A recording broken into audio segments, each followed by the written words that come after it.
Let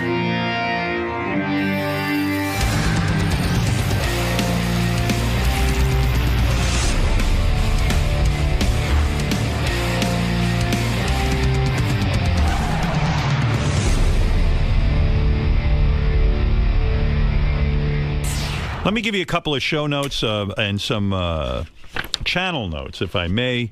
We have a series that we do here on Howard 101, where every once in a while, one of our staff members decides to play music. He plays his favorites, talks about how music influenced him. Fred did the first one. It was fabulous. And Gary did the act. Gary did one. We learned about his jukebox and all kinds of excitement. And JD was supposed to go next, except Scott the engineer started begging Tim Sabian to do the next one. Oh, really? Yeah, I think Scott, the engineer, thinks he's like a bit of a musician, and he played the drums when he was a kid. And, yes.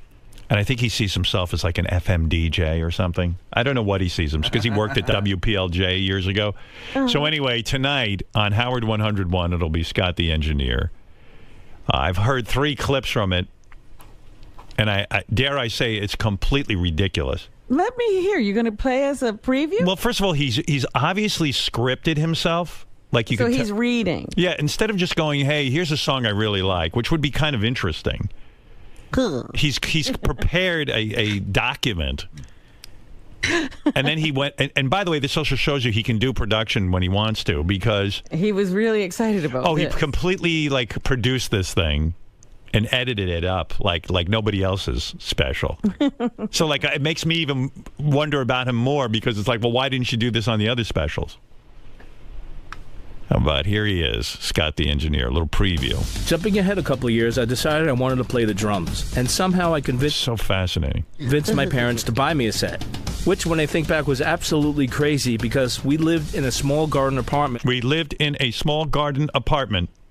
Jumping ahead a couple of years, what are we doing here? Oh, well, we're going through his whole history of music. He's giving you doing like chronology. A life of... Yes, Scott through music.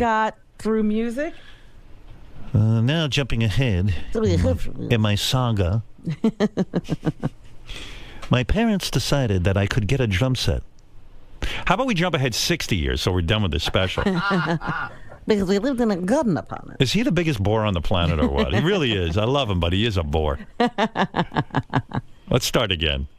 Let's bore ourselves to death. Jumping ahead a couple of years, I decided I wanted to play the drums, and somehow I convinced my parents to buy me a set, which, when I think back, was absolutely crazy, because we lived in a small garden apartment on the 2nd floor, and the only place I could play them was in the middle of the living room. It must have driven them and the neighbors nuts, but they put up with it. So at age 14, I started my first band with some of my friends I grew up with, and one of the first songs we learned was Gloria. Oh, it's ridiculous. That's not the idea of the special. I just wanted guys on there playing their favorite tune. This is music I like that means something to me, is the idea of the special. Right. You scripted this thing. You're doing it like one of those rock specials from the 80s. What? Yeah, it's supposed to be stories about the music you like. Just get on there. Go, hey, this is Scott the engineer. First of all, I didn't beg Tim Sabian. I asked. I heard. I asked. That's all. Once. Okay. Could I do playlists? Second of all, I didn't produce the other ones. Who did? Steve Brandano. Well, he should have produced this one. Okay. You're overly produced here. Well, all right. Well, that's fine. I like when you talk. Hey, I needed to write it down because I didn't like the way it sounded when I was... Of course you don't. What you didn't like the way it sounded when? When didn't you like the way it sounded? Well, I did some takes and trying to just be off the cuff, and I didn't like it. So because it sounded like you. Yeah, I guess. See, you shouldn't have been the judge. Well, no, I gave it to them for their approval, to Tim and to Steve, and then what they did with it after, I said, here it is. You do what you want with it. This is what I did. If they could have just said, do it over. We don't like it. You should do it over. Well, I mean, this is so ridiculous. Now back to the greatest special ever made. Welcome back to Playlist. I'm Scott the Engineer. I've already told you about my first band on WABC Radio, but we didn't last very long, and I moved on to another band. And by the way, you know what else is annoying me? I've never seen you care this much about anything. I care about everything I do. But no, you're way more caring about this. Like this is your masterpiece. I've already told you about my first band. I told you about my first band. Told you about my living room and my first band. I say no one will listen to this. Well, that's what I'm saying. Because it's not you, Scott. It's just stories about the music that... Yeah, you get on there. Here's a story, I'll tell you. You know what? You're not going to believe this one about Black Sabbath. And now I will tell you... I had a band. Can you believe my parents wanted me to play the drums in their living room? I mean, that's not you. We know you. You're not fooling anybody. The first song we learned was Gloria. Gloria. Shout it out loud. I've already told you about my first band on WABC radio, but we didn't last very long, and I moved on to another band. No. And believe it or not, we called ourselves Black Sabbath. That's right. I'm not kidding. And then a few months later, we find out there's a band from England called Black Sabbath. Well, I think they became a little more popular than us. Did you ever realize that one of the guys had the same name? One of the guys in your band heard of Black Sabbath and then ripped off the name. He said. Do you think that was he said no? What? You're never going to be a detective. I was 18 years old. Your friend didn't come up with Black Sabbath. He said he heard of Black Sabbath and said, "Fuck it, no one's ever heard of this band. We'll be Black Sabbath." Did you know my father's name was originally Elvis Presley, and then he found out there was an Elvis Presley? How'd you find out? So here's the group that stole my band's name. This is The Wizard by the second Black Sabbath. Wow. Who stole my band's name? Stole. What? Say it again. Stole my band's name. Bad English? Bad English. It's atrocious. Good. Here is the band that stole my name? They confiscated it. Yeah. And you wrote this out, no less. Yeah, I know. What the fuck? So you'd have been better off just talking. Yeah. He wrote down the band that stole my name. They stole your name. Stole. Stole. Not stoled. I probably You don't put a D on the end I probably of that. wrote stole and... Yeah, right. Probably somebody screwed you up. Then we formed a band named the Beatles after Black Sabbath, and then they stole that too. And then we became Led Zeppelin, and 2 weeks later, well, you get the idea. Yeah. I mean, the Scott that we want is the one that, would introduce Hands Up. You got plenty of that. Instead, we got you to. And now, Black Sabbath, the band that stole my name. This is crazy. You know what? Maybe I will listen to this. I'm having a good time. See? It's entertaining in some way. Welcome back to Playlist. Oh. I'm Scott the Engineer. Oh. The 60s was a very turbulent period in American history. Oh, my God. Who wrote that? When do you use the word turbulent? I wrote it. Well, I'm describing You copied this off? I didn't copy it out from anything. The 60s was a turbulent period? It wasn't? No, it is, but you don't talk that way. Well, the 60s was I wrote it all. Supercalifragilisticexpialidocious period in my life. Wow. The 60s were turbulent. Do you believe this? All right, the 60s was fucked up. This is the same guy who said stole in the last thing. Stole. The civil rights movement was going strong, and the country got involved in what most people thought... And I was sitting in my parents' house, doing nothing. Playing drums, annoying the neighbors. ...thought was a senseless war, which led up to huge protests at the 1968... What is this, a history lesson? Yes, 68 Democratic National Convention. Which I wasn't a part of. The whole world's watching. The whole world watching is TV watching. like everyone else. Like everyone else, I sat in my living room and did nothing about the war. Watching my hair fall out. Someone asked me to protest, but I was busy.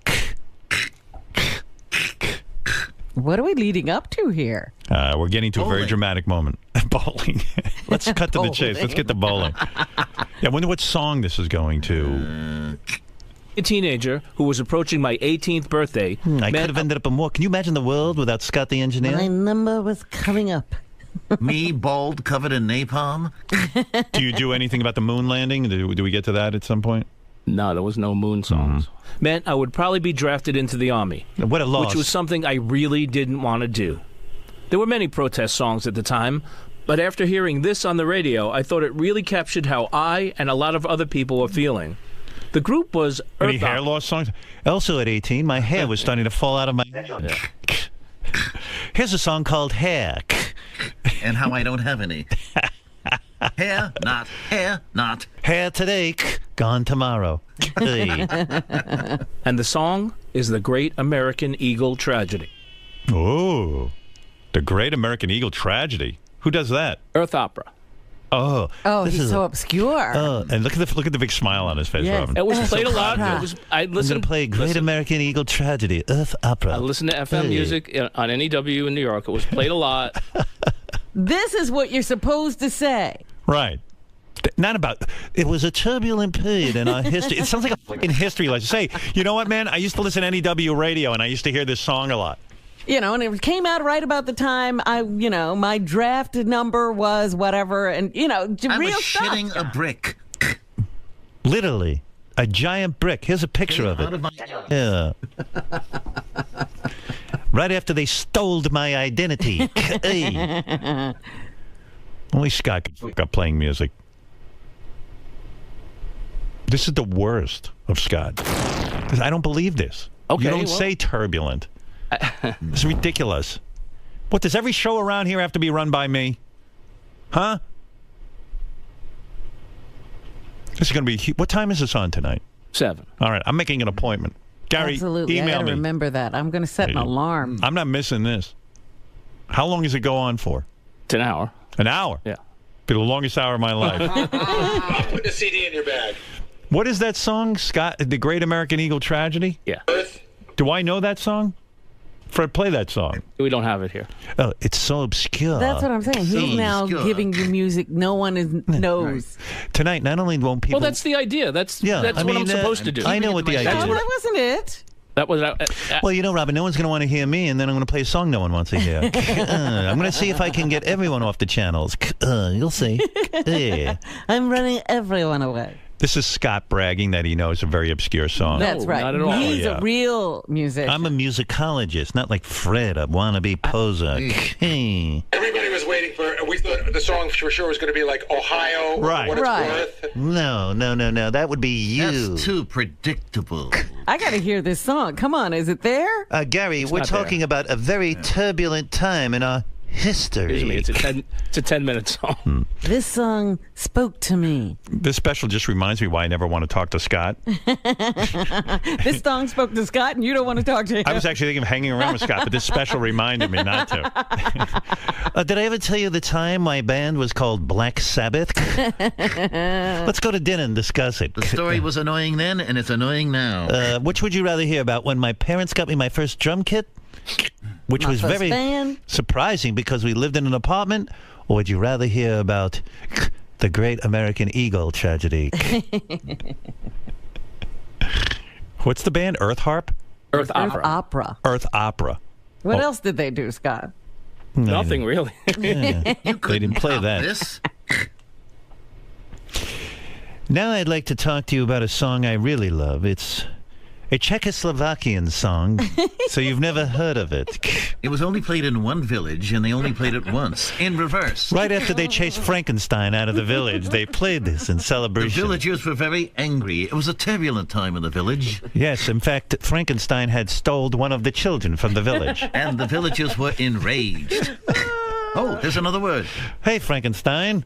Ugh. And here it is, Czechoslovakian Frankenstein music. For your Number listening 5. pleasure. Yes. The times they were a-changing. Yes, my hair was thinning, and the music scene was rapidly becoming cooler and cooler.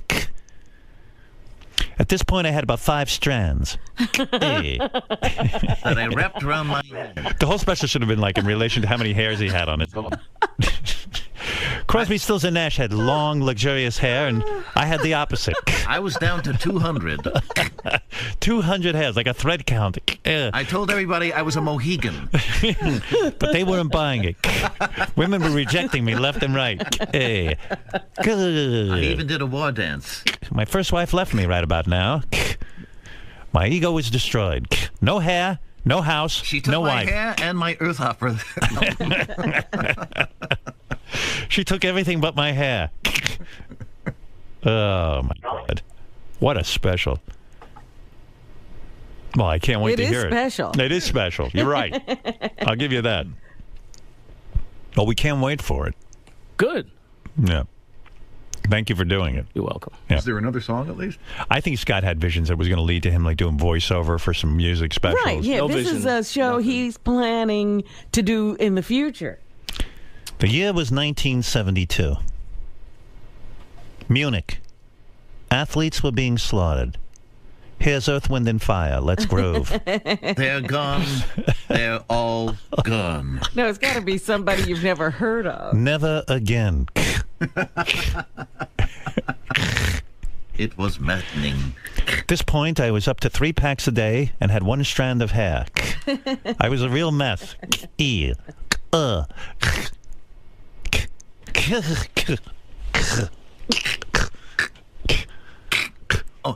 here's my time has come today. The band was inspired when they heard me coughing on the street one day. That's right.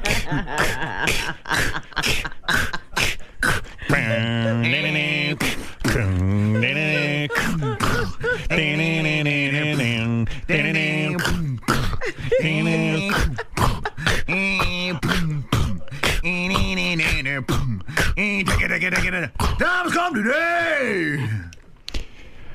It was right around the release of Joshua Tree that my soul died. Feeling alone in the world. No hair. No love. Bad luck. My final hair had fallen out of my head. Hard luck and trouble, my only friend. I've been down ever since I was 10. Here's Bono. Born under a bad sign. Kiss Cream, born under a bad sign. If it wasn't for bad luck, I wouldn't have no luck at all. Could have been a great special. No, instead we got this. Welcome back to Playlist. I'm Scott the Engineer. I've already told you about my first band on WABC Radio, but we didn't last very What a long, and I moved on to... I've already told you about... Up-tempo, Scott. Happy Aren't you Scott. people paying attention? Where are we in my life story?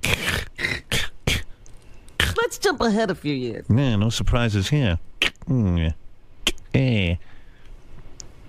Oh, can't wait for the special. Where are you going to be during the special, Robin? I'm going to be sitting by Hiding. the fireplace, It's going to be one. listening intently. It's going to be one of those specials where people go, "Where were you when you first heard the Scott the Engineer music special?" Well, thank you for putting that together. I do appreciate it. You're And welcome. I'm sure we'll have a few good I times think I'll with have that. dinner with I'll Scott. give you plenty of material. Yeah, but a lot of people are going to be doing that. They're going to be having dinner parties around Scott's special. All right.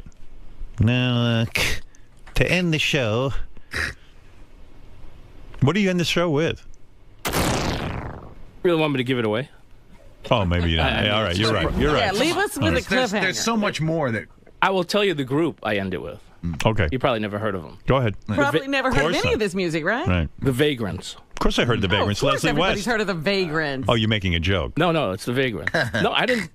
Who hasn't heard of the Vagrants? A lot of people haven't heard of the Vagrants. Oh, my God. Yeah. I mean, they're no Great American Eagle tragedy, but No. I mean, they were... the Vagrants were Leslie West's first band. Yeah. What was their hit song? Respect was actually the cover of Respect. Right. Which I get none. But you're not playing that. I didn't are play you? that one. no, of course not. I That played- might have actually interested some people. I played And When It's Over. I see. Oh, my goodness. Yeah. Get it? Get it? And- Because and the show is over. and You're right. special? Exactly. I think that will not be lost on anyone.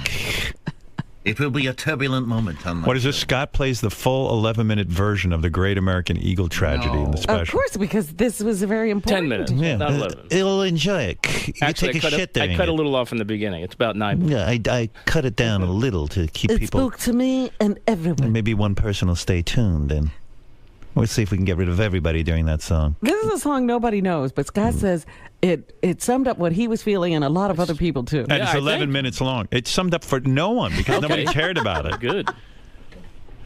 All right. Thank you, Scott. You're welcome. All right. There he is, Scott the Engineer. If you're wondering what he's been up to, now you know.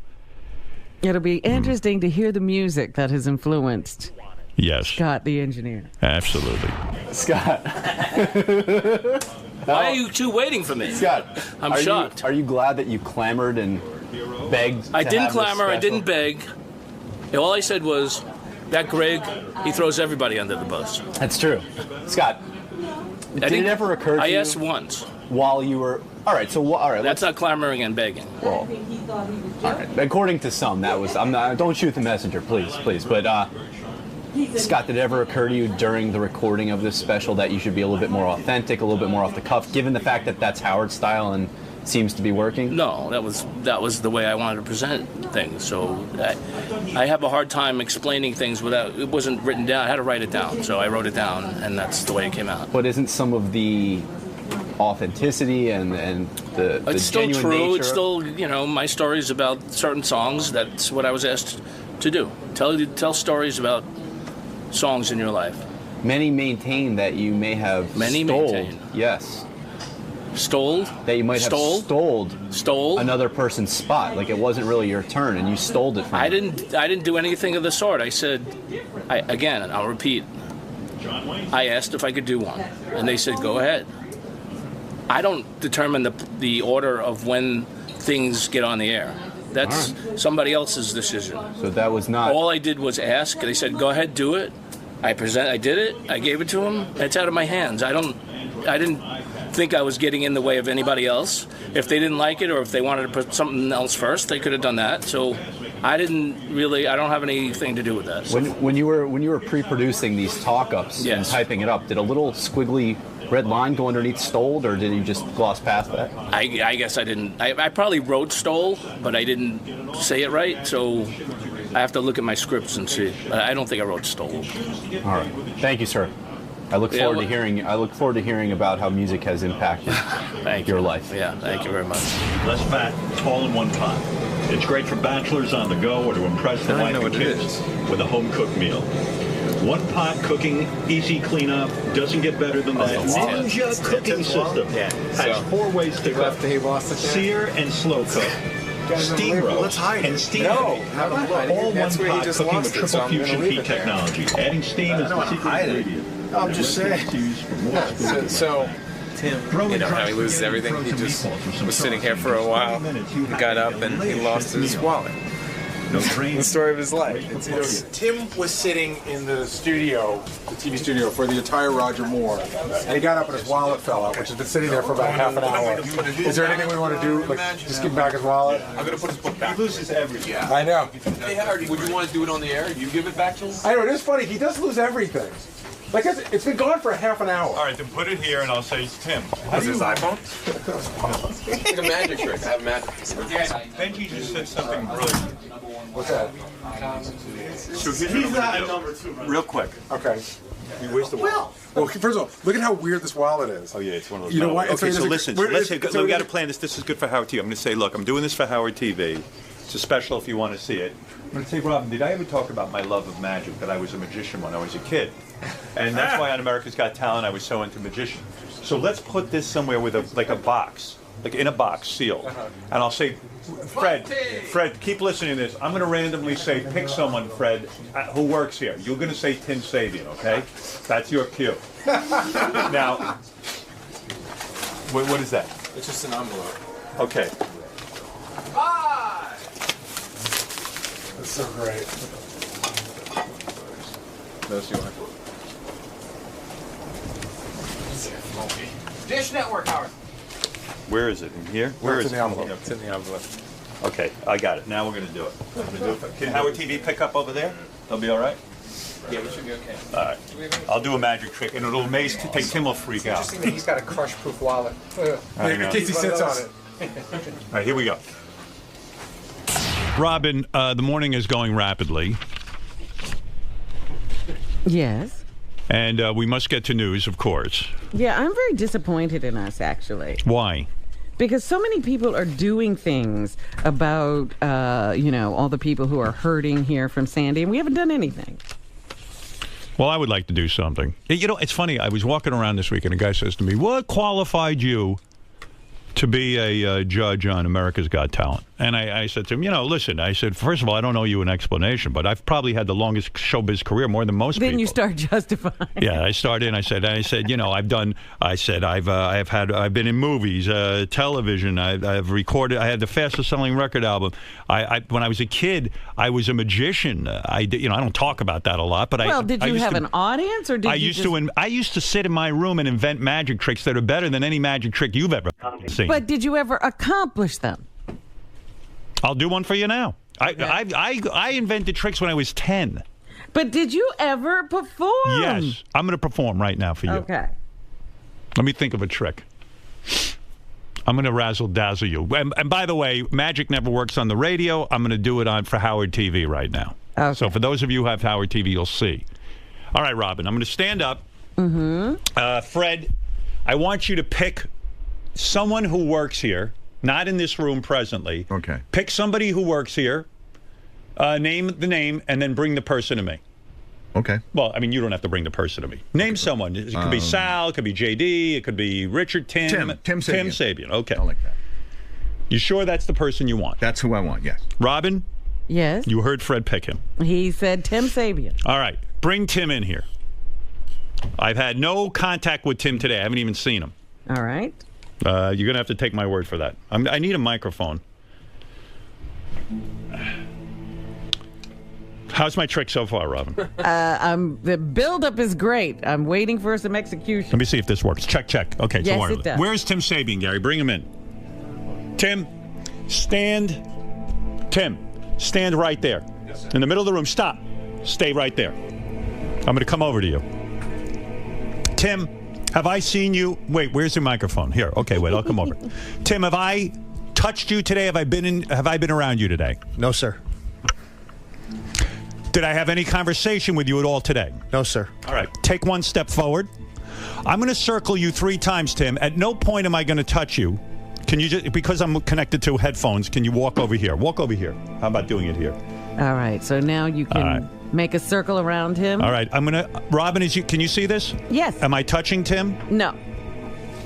Have I put my hands on Tim? No.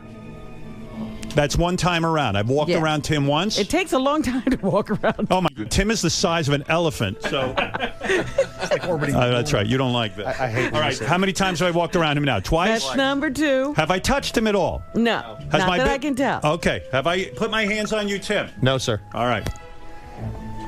All right. That's Tim, number 3. I'm going to ask you something now. Are you carrying a wallet? Yes, sir. No, sir. Pull it out. Yes or no, sir? Carrying What are you a wallet. talking? Where's your wallet? You have it. I don't have it. I'm asking you, where is it? I don't know where it is. Were you carrying a wallet today? Yes, I was. Have I touched you at all? No, you haven't. Tim, where is your wallet now? Is it on your person? No, it's not. Somehow, your wallet is no longer there, is it? Exactly. You say you were holding a wallet. There was a wallet. You did have a wallet. Did I touch you at all? No, sir. All right. Now, there are 3 objects on the table here. I want you to point to one. You can see there's a box, there's a bag, and then there's another box. What do you want to pick? The bag. This bag? Yes, sir. Tim, I'm not going to touch the bag. I want you to pick up that bag and tell me what's in it. What's in there, Tim? Pull it out. Well, let him open it. My wallet. Is that your wallet? That is my wallet. Yep. Show it to Robin that's your wallet. It really is your wallet. There you go, Robin. See? That's my God. wallet. Is that better than any magic trick you've ever seen? Well, that's a good one. All right, so fuck everybody. It's easy. How did you do that? How did I do it? I did it. How did you do it? Did I touch you at any time? No, sir. What? When did you go and get Tim's wallet? How would I get Tim's wallet? I've been on the radio the whole time. You were gone for a very long time. I peed. Out of your I was in the seat. bathroom. I peed. So when did you get the wallet? When well, I'm not going to tell you how I did it. A magician never reveals And then his get it into an envelope. So I am the greatest magician that ever lived, or not? Well, you're up there. Okay. If you did that. Of course. No. Who did are it? you? Who am I? I'm God. Are you David Blaine in disguise, or what's that, Chris Angel? You can see that magic trick on Howard TV. At So no when time. did you decide that you were now going to go into magic? I gave up magic when I was like 15. And I invented that trick, and I defy any magician out there, professional or amateur, to duplicate the trick I just In did. all these years, you've never shown me any sleight of hand or anything. Why Because today? I don't talk about it. It's too painful for me. Why is it painful? Because it caused me a lot of agita. I spent years perfecting it, and I realized it was a no-win situation. I wanted to be. Why? I mean, magic is a lot easier than radio. I put so much into it that it almost drove me insane. By the way, what else do you do? And by the way, it was an extra difficult trick. I had no idea that you have a metal wallet. Yes. And that made it a little more difficult, to be honest. Really? Yeah. I'm used to working with a leather wallet. I've never done that trick with a metal wallet. Yet you pulled it off perfectly. It was not easy. At one point, I thought I blew it, but... Really? Oh, yeah. And Tim, by the way, why would you have a metal wallet? What is in there that's Well, when I went on my motorcycle trips, so it's waterproof and everything, and... All right. So good. All right. Well, hold on to your wallet. Okay, thank you. Right. Thank you. Excellent trick. Thank you, Rob. Wow. Right. All right, so I work with a magician now. No, you work with a genius. I've always said you were a genius. Oh, you know me. If I You don't have say to it, no yell one at else me. will. I'm yelling at people. I'm angry. I'm angry with you, Robin. And I don't even know why. I did nothing always wrong. thought you were a genius. You like that trick. I love That was magic. brilliant. Thank you. I love magic, and that's, What did you do? You managed to hold on to you were holding on to the cord. Right. You were holding on to a microphone. That's right. And you still got his wallet? I got his wallet. Well, I'm not saying at what point it all went down because that gives away the illusion. But, yeah. I know you didn't get it while you were walking around it. You know how many years I practiced that? When did you practice that? In my room. Over and over again. Who was there with you? Who'd you practice? I would practice on my sister, on a friend. Really? Yes. Sometimes I would just take a dummy and practice the moves as I perfected it. You know, like what do you call it? A mannequin. A mannequin? Yeah. Where'd you get a mannequin? I had a Jerry Mahoney dummy. Oh. And I would just stand it up on a stand and practice the move, the circling move. And Jerry never said, I feel you touching me. First time I actually removed my mother's bra while she was wearing it and got it off her. And she had no idea. I go, where's your bra, Mom? And there it was. That was the beginning of the trick. No. Wow. But, well, anyway, I'm glad you enjoyed it. You could have taken Tim's bra. Tim probably needs a bra. You know, by the way, the hardest part of that trick is actually circling Tim. I wish you hadn't picked him, Fred, because... I'm sorry. That took a long time. It made the trick a lot longer. To make it more impressive, be someone not in this room. Right. Well, I didn't want you thinking that like I grabbed your wallet exactly. or something. Okay. Can you do it again right now?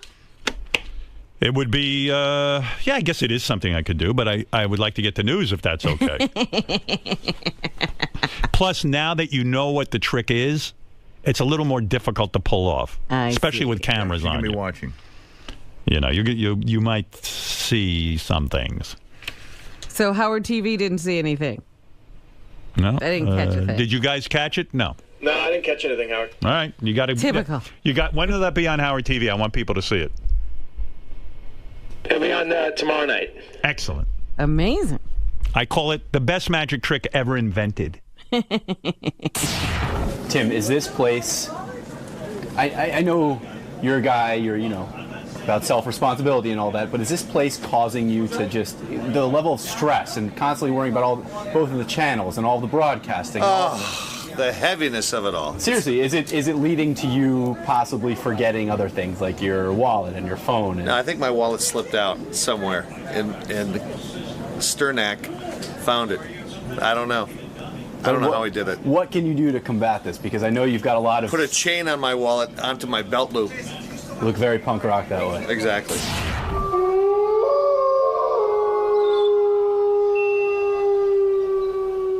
Richard Christie's Halloween Memories, Episode 1, The Fog Machine.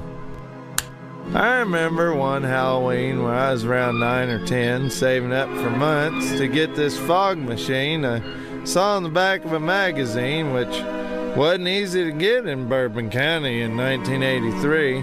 It's my favorite. I swear I was the king of Halloween. I'd fire up that fog machine in my room every night.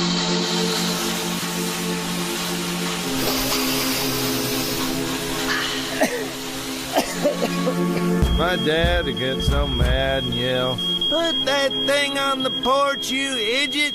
But that'll ruin the illusion. I'll illusion you, bub."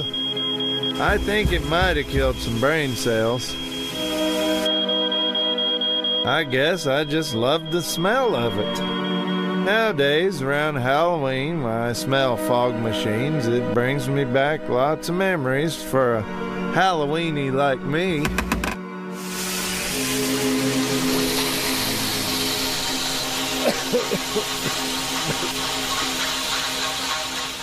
The end.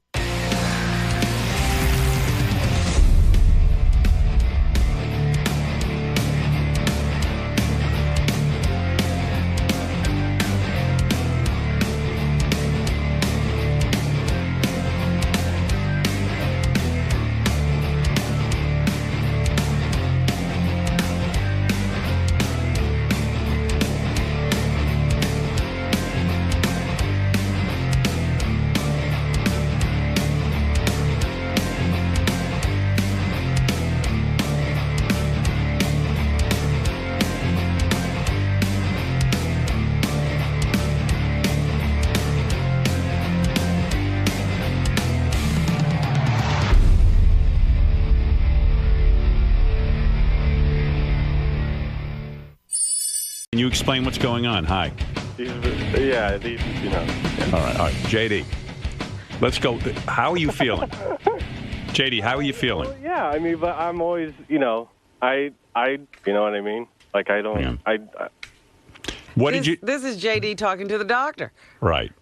I don't know. You know, I don't know how much I can talk about, really. Why not? It's you. I don't necessarily know. I know. I was just saying. All right, here's the real JD. No, it's a whole big thing. All right, thanks. Hey, JD. Yes. Hi. Hello. What's going on with you? Because someone told me you're having, like, mental problems. Are you mental? Don't go mental on me, dude. Huh? Don't go mental on me. You were the last person I expected. I don't want to. I don't think I am. I had like what really got to me was I had like this. I felt like really anxious and nervous like the past sort of week. Like I couldn't get over something. I don't know what it was, but you were something bothered you, but you don't even know what it was. Yeah, like I would, if I thought about like riding on a train or being somewhere like away from my apartment for more than being out in the city, being that far out, like it just made my stomach sort of like nervous in the knots. And then I tried, I felt a little bit better on Friday morning, and I tried going in, and I had like this sort of mini panic attack or something. I rode 5 stops and then I got right off and turned back around. I'm wondering if this has something to do with he hangs around with Artie a lot. And, Artie's got all kind of issues. See, this hey, is by the way, what Artie's not even here this morning. I saw that Artie wasn't here, and when you first started telling me about JD having these problems, I'm like, is he running, is Artie influencing him? Are you No. What do you want to be like Artie? No. Yeah, you're little Artie now? No, I don't. JD, let me understand something. Answer some of my questions. Let me clarify this. Okay. All right. You originally you've been out now, 4 days? Well, I did go in last night, and I left like around 4:30. So you're claiming that you did a day? Did you take the subway here? Yes. Okay. And I took it Saturday, too. Okay. So you originally started staying home because you had a stomach virus? No, I stayed home. Let's see, I go in Tuesday night and Wednesday night. So that'd be Wednesday and Thursday. I was sick more. I had like a cold or flu or whatever and coughing and stuff. I would say Wednesday, Tuesday night, Wednesday. And then Wednesday night, Thursday, it was more of a nausea. Nauseous, whatever. feeling, and then that sort of, you know, and then I tried going in Friday. So do you think you're actually sick? I mean, it's not just a mental thing? No, I think that sickness is gone now. Now it's panic. Yeah, I think I'm pretty sure I'm okay physically. I'm just sort of, you know, whenever I went to this doctor, I went to just like some sort of walk-in thing because I don't have a regular doctor because I'm not responsible. You're kidding. But I told him about, you know, what was going on, and he sort of said, you know, well, because I actually tried taking half a Xanax on, let's say, Friday Who night. told you to take a Xanax? The doctor? That was my idea. Yeah, you can't do that. Where did you get Xanax? I know. Where'd you get it? Just a friend. I'm not going to, you know, say where I get stuff. I don't want to get people in trouble. Right. But I was just wondering, you didn't get it from a doctor. You're just taking other people's pills. No. I took half a Xanax on Friday night. Yes, to answer your question, Robin. He self-medicated. No, I'm not even all that self-medicated, really. And then Saturday when I went to the doctor, and you know, got the confirmation that I was physically okay, and I told him about my panic attack and stuff, and how I get nervous sometimes and whatnot. You know, he talked about Zoloft, and is that what Jason's on? I don't think so. Almost my whole crew is medicated. Yeah, I was going to say, but even lot of them are. JD, your friends are giving you the wrong medication. You see? But don't you think Zoloft is This was a doctor. No. Your doctor said Zoloft. Your friend gave you Xanax. No, well, I thought Xanax myself because I hear, you know, I've just heard people talking about Xanax and how it can calm you down or something. So did it calm you down? I felt better. I got like 5 hours of sleep, which is the most sleep I've gotten in the past week. All right, let me understand what's going on with you, because I got to straighten you out quick. I'm trying to straighten myself out, but you're not good at it. Trying. Imagine him trying to straighten himself out. What could make him so nervous? I don't know. I think, well, anyone on the subway is nervous. No. He's sitting at home nervous. He's not encountering the subway. No, there's something going on with the subway, and I'm starting to. I think I might be able to piece some of this together. mugged. He got mugged on the subway, but that was years ago. Still, maybe he didn't get over. But Jason post-traumatic stress, Robin. Jason was telling me he rode 10 years later. He rode the subway with him with JD recently. Jason did. And you know how, like, when you take the subway, like, there's certain spots you like to stand, like, I'll be at the front of the train or whatever. Right. So Jason goes, I'm going to go down there and I'm going to go to the front of the train. And he said that JD got, like, all nervous. He's like, oh, no. I got to be in the middle. That's where the conductor is. I got to be near the conductor. And Jason said he just kept talking about being near the conductor. The conductor's in the middle? Yeah. Middle car. How does he see anything? The conductor's in the middle? Well, he should be at the front. Maybe JD's got a right to be nervous. No, he can see whenever he opens the doors, he looks out the window, but, you know, whenever the train's in motion, he can see within that car. Yeah, but how does he see? Oh, you mean, How does he drive the train if he can't see the front Well, he doesn't ride the train. He doesn't actually drive it. He just sort of watches, looks out. He's not the engineer.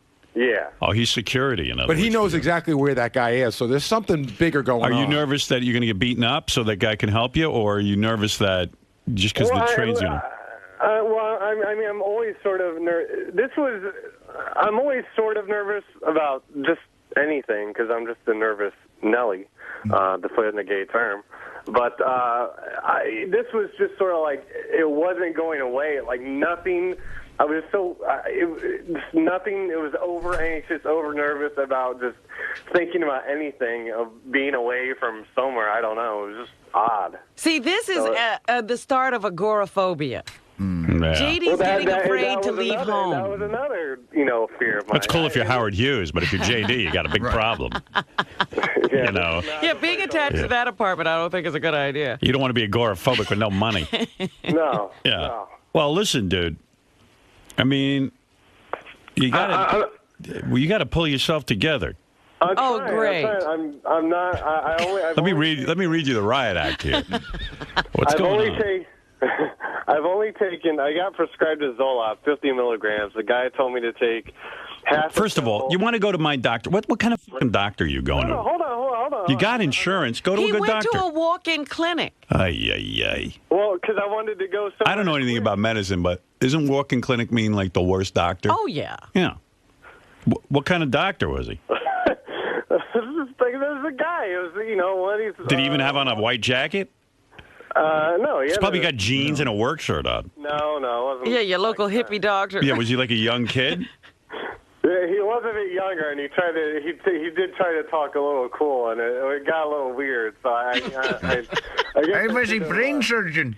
What do you mean he would try to talk a little cool? I don't know. He was just like trying to seem young or whatever, like hanging out with his friends and stuff. Like what? He was talking about his friends being on Zoloft too, and I was like, oh, okay, all right. So you mean you're gonna go on a medication from a walk-in clinic doctor who saw you once? Dude, that doesn't sound right to me. You'd be better off getting the pills from your friends. You went in and just said you were anxious. And he said there was nothing wrong with you physically. You just in your right. Well, I was the one that sort of said, that I get there's something, it might all be in my head and stuff, and then he sort of just like was going. He said I shouldn't take Xanax because that's too addictive and stuff, and then he said something about Zoloft, how it wasn't as addictive, but then once I get home and I read all about Zoloft, that's all I hear about how addictive it is. No, you don't need that. Well, that's what a walk-in doctor will do. Yeah. He won't know the medication. I like that the walk-in doctor wasn't sure. It's kind of addictive, but not really that You don't addictive. think the walk-in doctor's really reading up on stuff. And he goes, a lot of my friends are on it, so don't worry about it. Right. Yeah. JD, look, here's what you got to do. Today, you got to go see a real doctor. Oh, I want to go to sleep. I want to go to bed. I want to get this, I want to eat or not eat, but, actually eat. Whenever you take Zoloft, you don't have an appetite. So what do you want to, so wait. What do you want to do today? You want to go to sleep?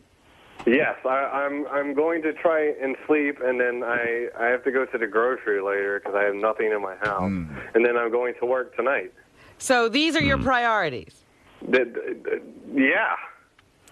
Maybe your hours are weird.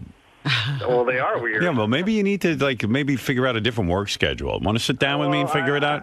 Because you know what he does? He gets up like at midnight and he's here at 1 in the morning, and then he's here till 10. And I know he's not getting any REM sleep, and he's probably lost his mind at this point.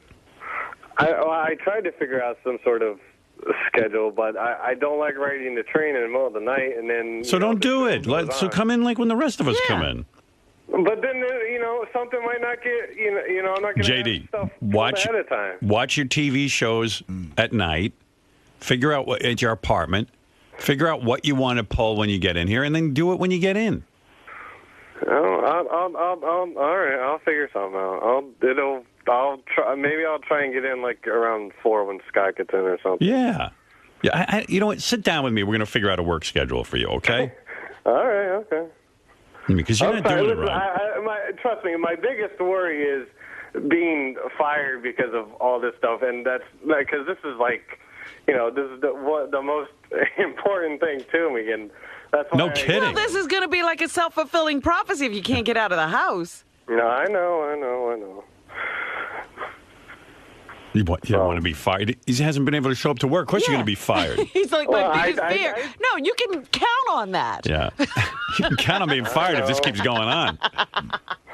No job, no insurance, no Zoloft, no nothing. Listen to me. You go see a real doctor. I love all these guys who, they secretly are sicker than me. Yeah. And then they're always laughing at me. I don't laugh at your often. The only thing you should be worried about or having anxiety about is finding a chick to bring to my party.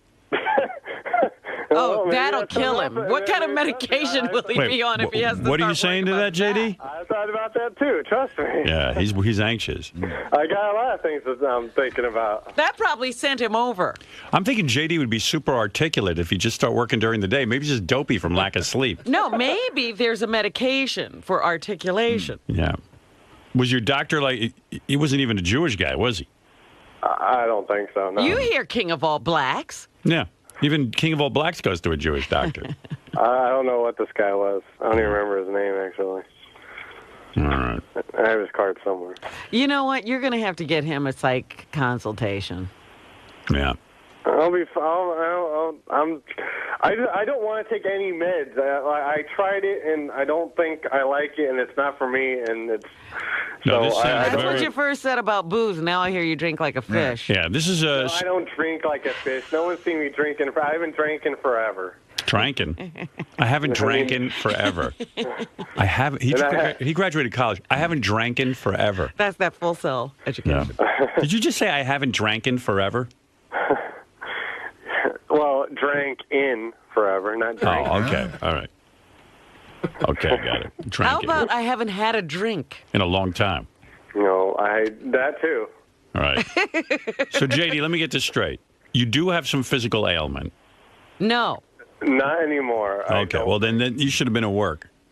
Well, I was at work. Well, my stomach hurts.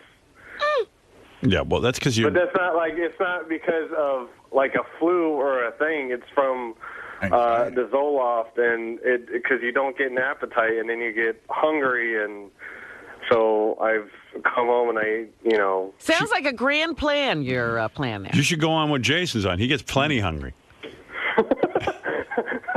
He gets hungry enough for 10 people.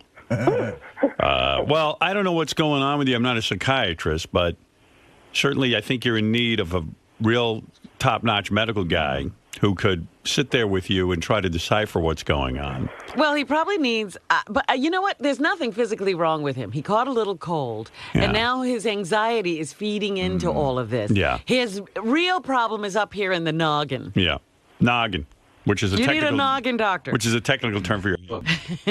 Well, you're right. Yeah. He got sick, then he got anxiety because he was sick, and now he's left with the anxiety, but the sickness is gone. And I don't know what's going on, but.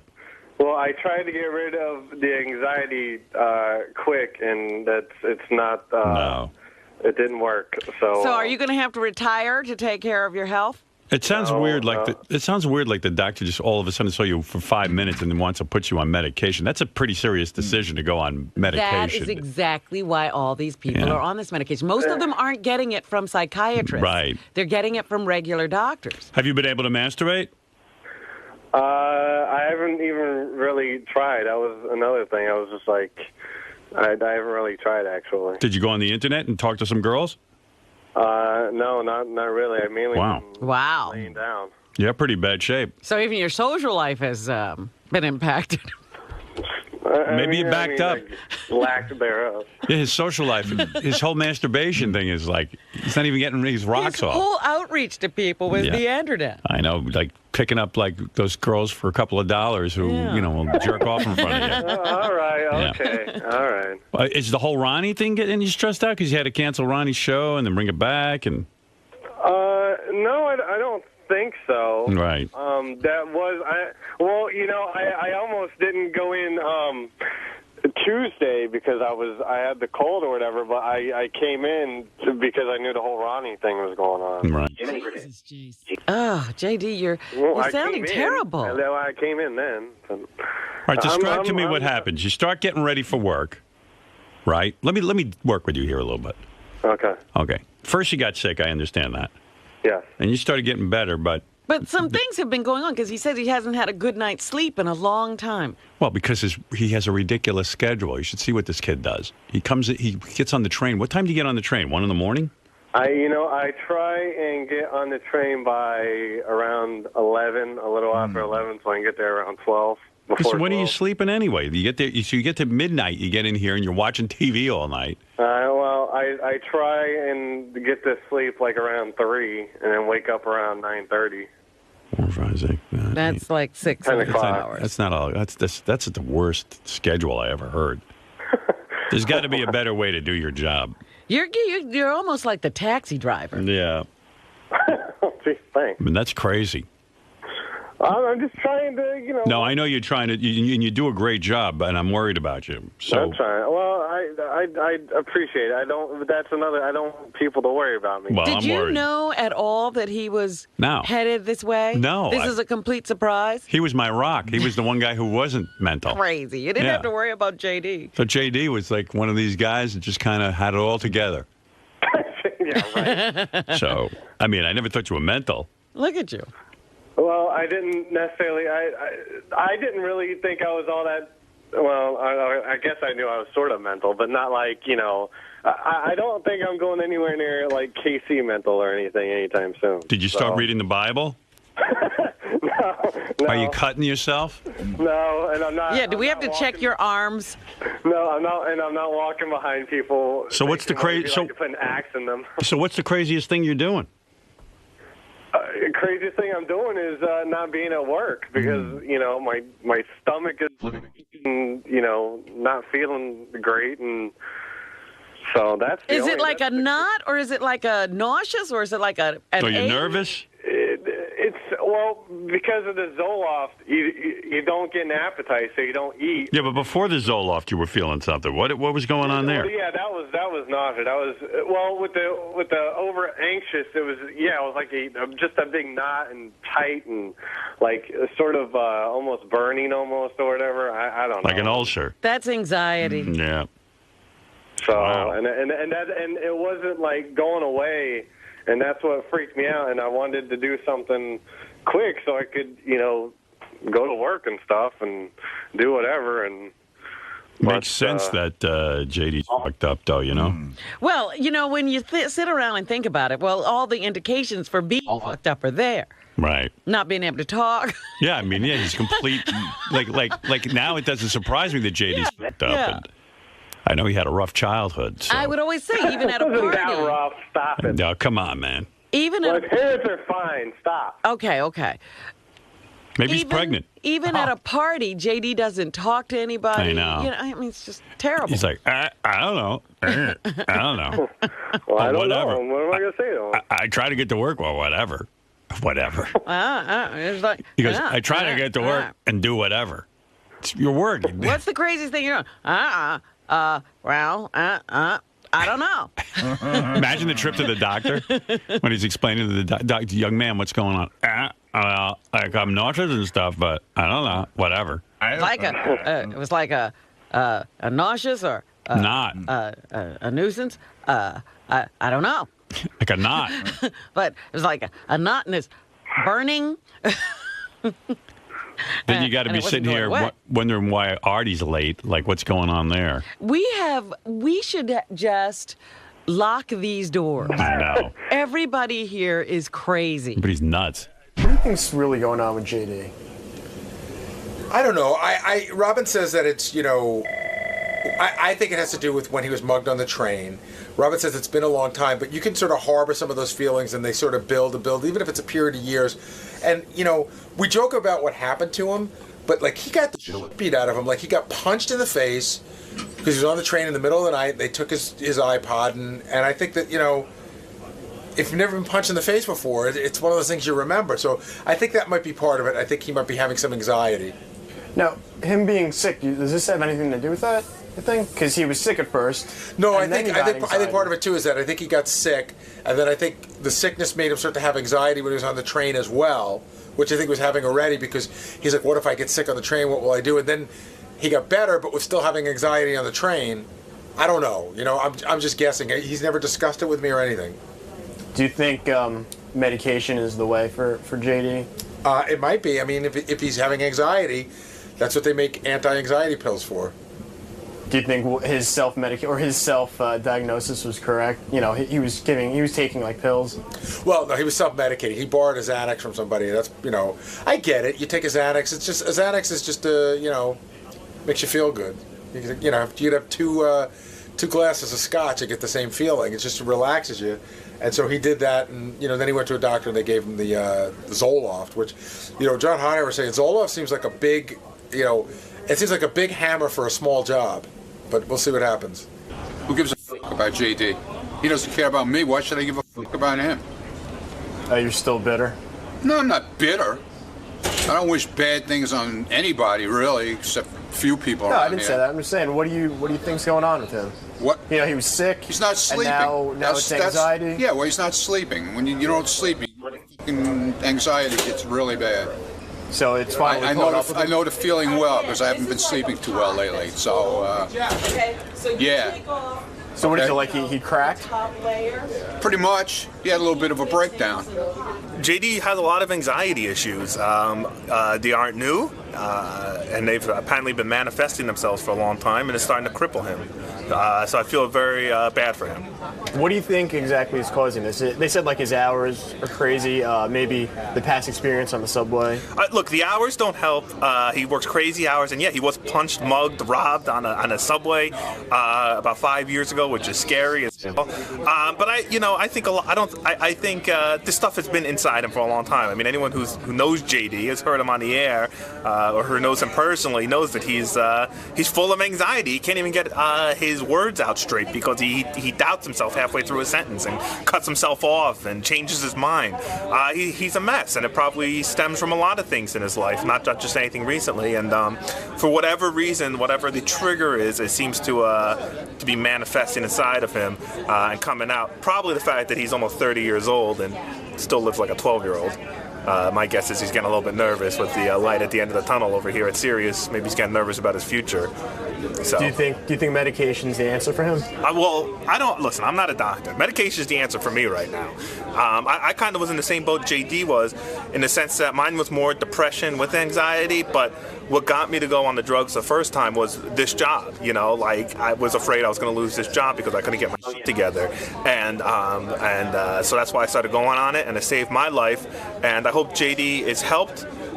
Whether it's Zoloft or some other drug that doesn't give him an upset stomach and make him crazy. Whatever JD needs, I hope he could be helped. I'm a big proponent of the pills. I don't think they'll cure me, but they certainly make me able to come to work and instill me with confidence, as people here like to say. So I act like a big asshole to everybody. But hey, it's a trade-off. I'd rather act like an asshole to everyone and still have this job than be a depressed mess inside my house and people go, oh, that Jason kid, he was kind of nice. I don't know, he's all messed up, young kid riding the subways, getting mugged by a bunch of big, nasty-looking thieves.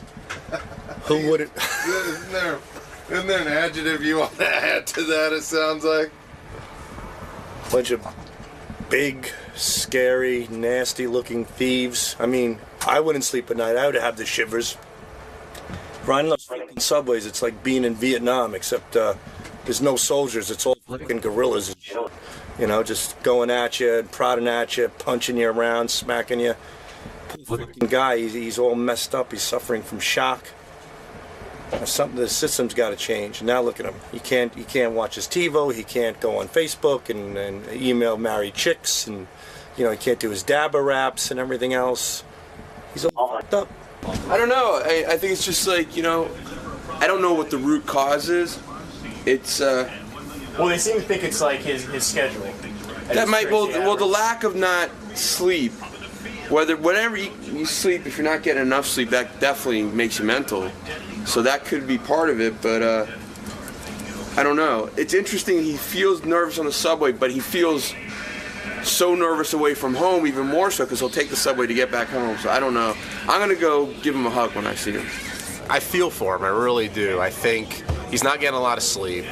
He's a little bit sick, but this paranoia that's going on in his head, he's really, really paranoid lately, and I can understand getting mugged on the subway, being a little afraid, also the hours that he goes, but that happened a long time ago, so I don't know what's there, maybe, I don't know, his fantasy football team hasn't been doing too well, or I don't know. I just hope he's all right. And I said I'll take him to my doctor if he wants to go, but who knows if he'll take me up on that. Now, he was kind of saying his hours are crazy. That might have something to do with it. What do you think triggered it? Because, he was sick at first, and then he got, anxiety. I think he was legitimately sick, and then he wasn't 100% better, but I think he was sick but didn't know what was wrong with him, and when he was looking to have somebody diagnose him, he didn't know where to go because he doesn't have a doctor or whatever else. And so, his buddy gives him a Xanax, and then he's taking Zoloft, and I don't know what he's thinking, medication-wise. But JD's got to find out what's wrong with him first, and then fix the problem. But we all know that's a major leap. JD is a fucked up guy. I don't know what's going on with him. As a kid, he shouldn't have these issues. Anxiety, and I don't know what the fuck's going on. But I tell you what, he needs to get laid. That helps everything. That's my answer. He was saying his hours are really crazy here. Do you think that might be causing it? Well, the hours are a little screwy, but the guy doesn't sleep. He, who knows? He gets up at 5 in the morning, and he gets up at 10 at night. and he comes to work, and then he goes home at like noon. Now, he said he was going to maybe try to have your hours. Do you think that would help him? No. They're just as screwy as anybody else's hours around here. But not according to what Howard said, because if he's got to watch the shows at night, when's he going to sleep? You know, if you got to stay up and watch them, that's stupid. You got to be able to sleep from like 8 p.m. to like 3 in the morning to have my hours. So he can't sleep during those hours, so that'll really get him messed up. I think he's better off staying and doing what he's been doing. He's probably a homo or something. He doesn't want to come out of the closet at this point. He clearly, has some issue with girls. He doesn't like them. He spends no time with them. So it's just difficult for him to. Maybe he's getting one of those high-pitched mic tattoos where the day he plans to come out, and he'll come in here and make a big, announcement that none of us can understand because he mumbles everything. Are you worried? About him being gay? Yeah, Christ, that'd be awful. I can't think of anything worse. So, Richard, who barely understands anything about modern culture because he grew up on a farm. Yeah. He's they don't see doctors and dentists. No. Richard came to New York and goes, dentist? My dad says not to trust them. Well, Howard, he came to me and he goes, I got this thing. I'm going to go see my doctor, but I can't get an appointment. I go, why don't you go see a podiatrist? And he looked at me like I was crazy. I go, a foot doctor. I go, you have foot problems. Why don't you go to a specialist? And he's like, that's a great idea. It's like Eureka. It's like, when early man saw the wheel? Right, or fire. They're like Richard's like you just introduced him to fire. Like the greatest thing ever. You mean there's a doctor that will look at your feet? It's like, what? I don't understand. So Gary sends Richard over to the podiatrist. And the podiatrist says to him, look, you got to stop drinking for the weekend. Just for the weekend? Well, He knew it wasn't possible for him not to drink forever. This weekend, don't drink. Yeah. So Richard's walking around now. He's like, I did what the doctor said. And not drinking, there's no fun. Right. It's not fun. There's no fun. Boring. He goes, it's boring. It's fucking boring. He goes, the weekend was so boring without drinking. And I'm like, oh my God, does this guy have a problem? Well, there was an Onion headline once where a guy who was an alcoholic says, alcoholic who's been on the wagon for a year says, today will be just another boring day. You're right. That's funny. So the weekend was boring? Very boring. Do you have any interests or anything? Well, yeah, no, I still did stuff. I played guitar, wrote some music, just did things, but drinking just makes everything so much better. Yeah. Life isn't good enough. He has to make it better. So you didn't have any drinks? None at all. But your girlfriend drank?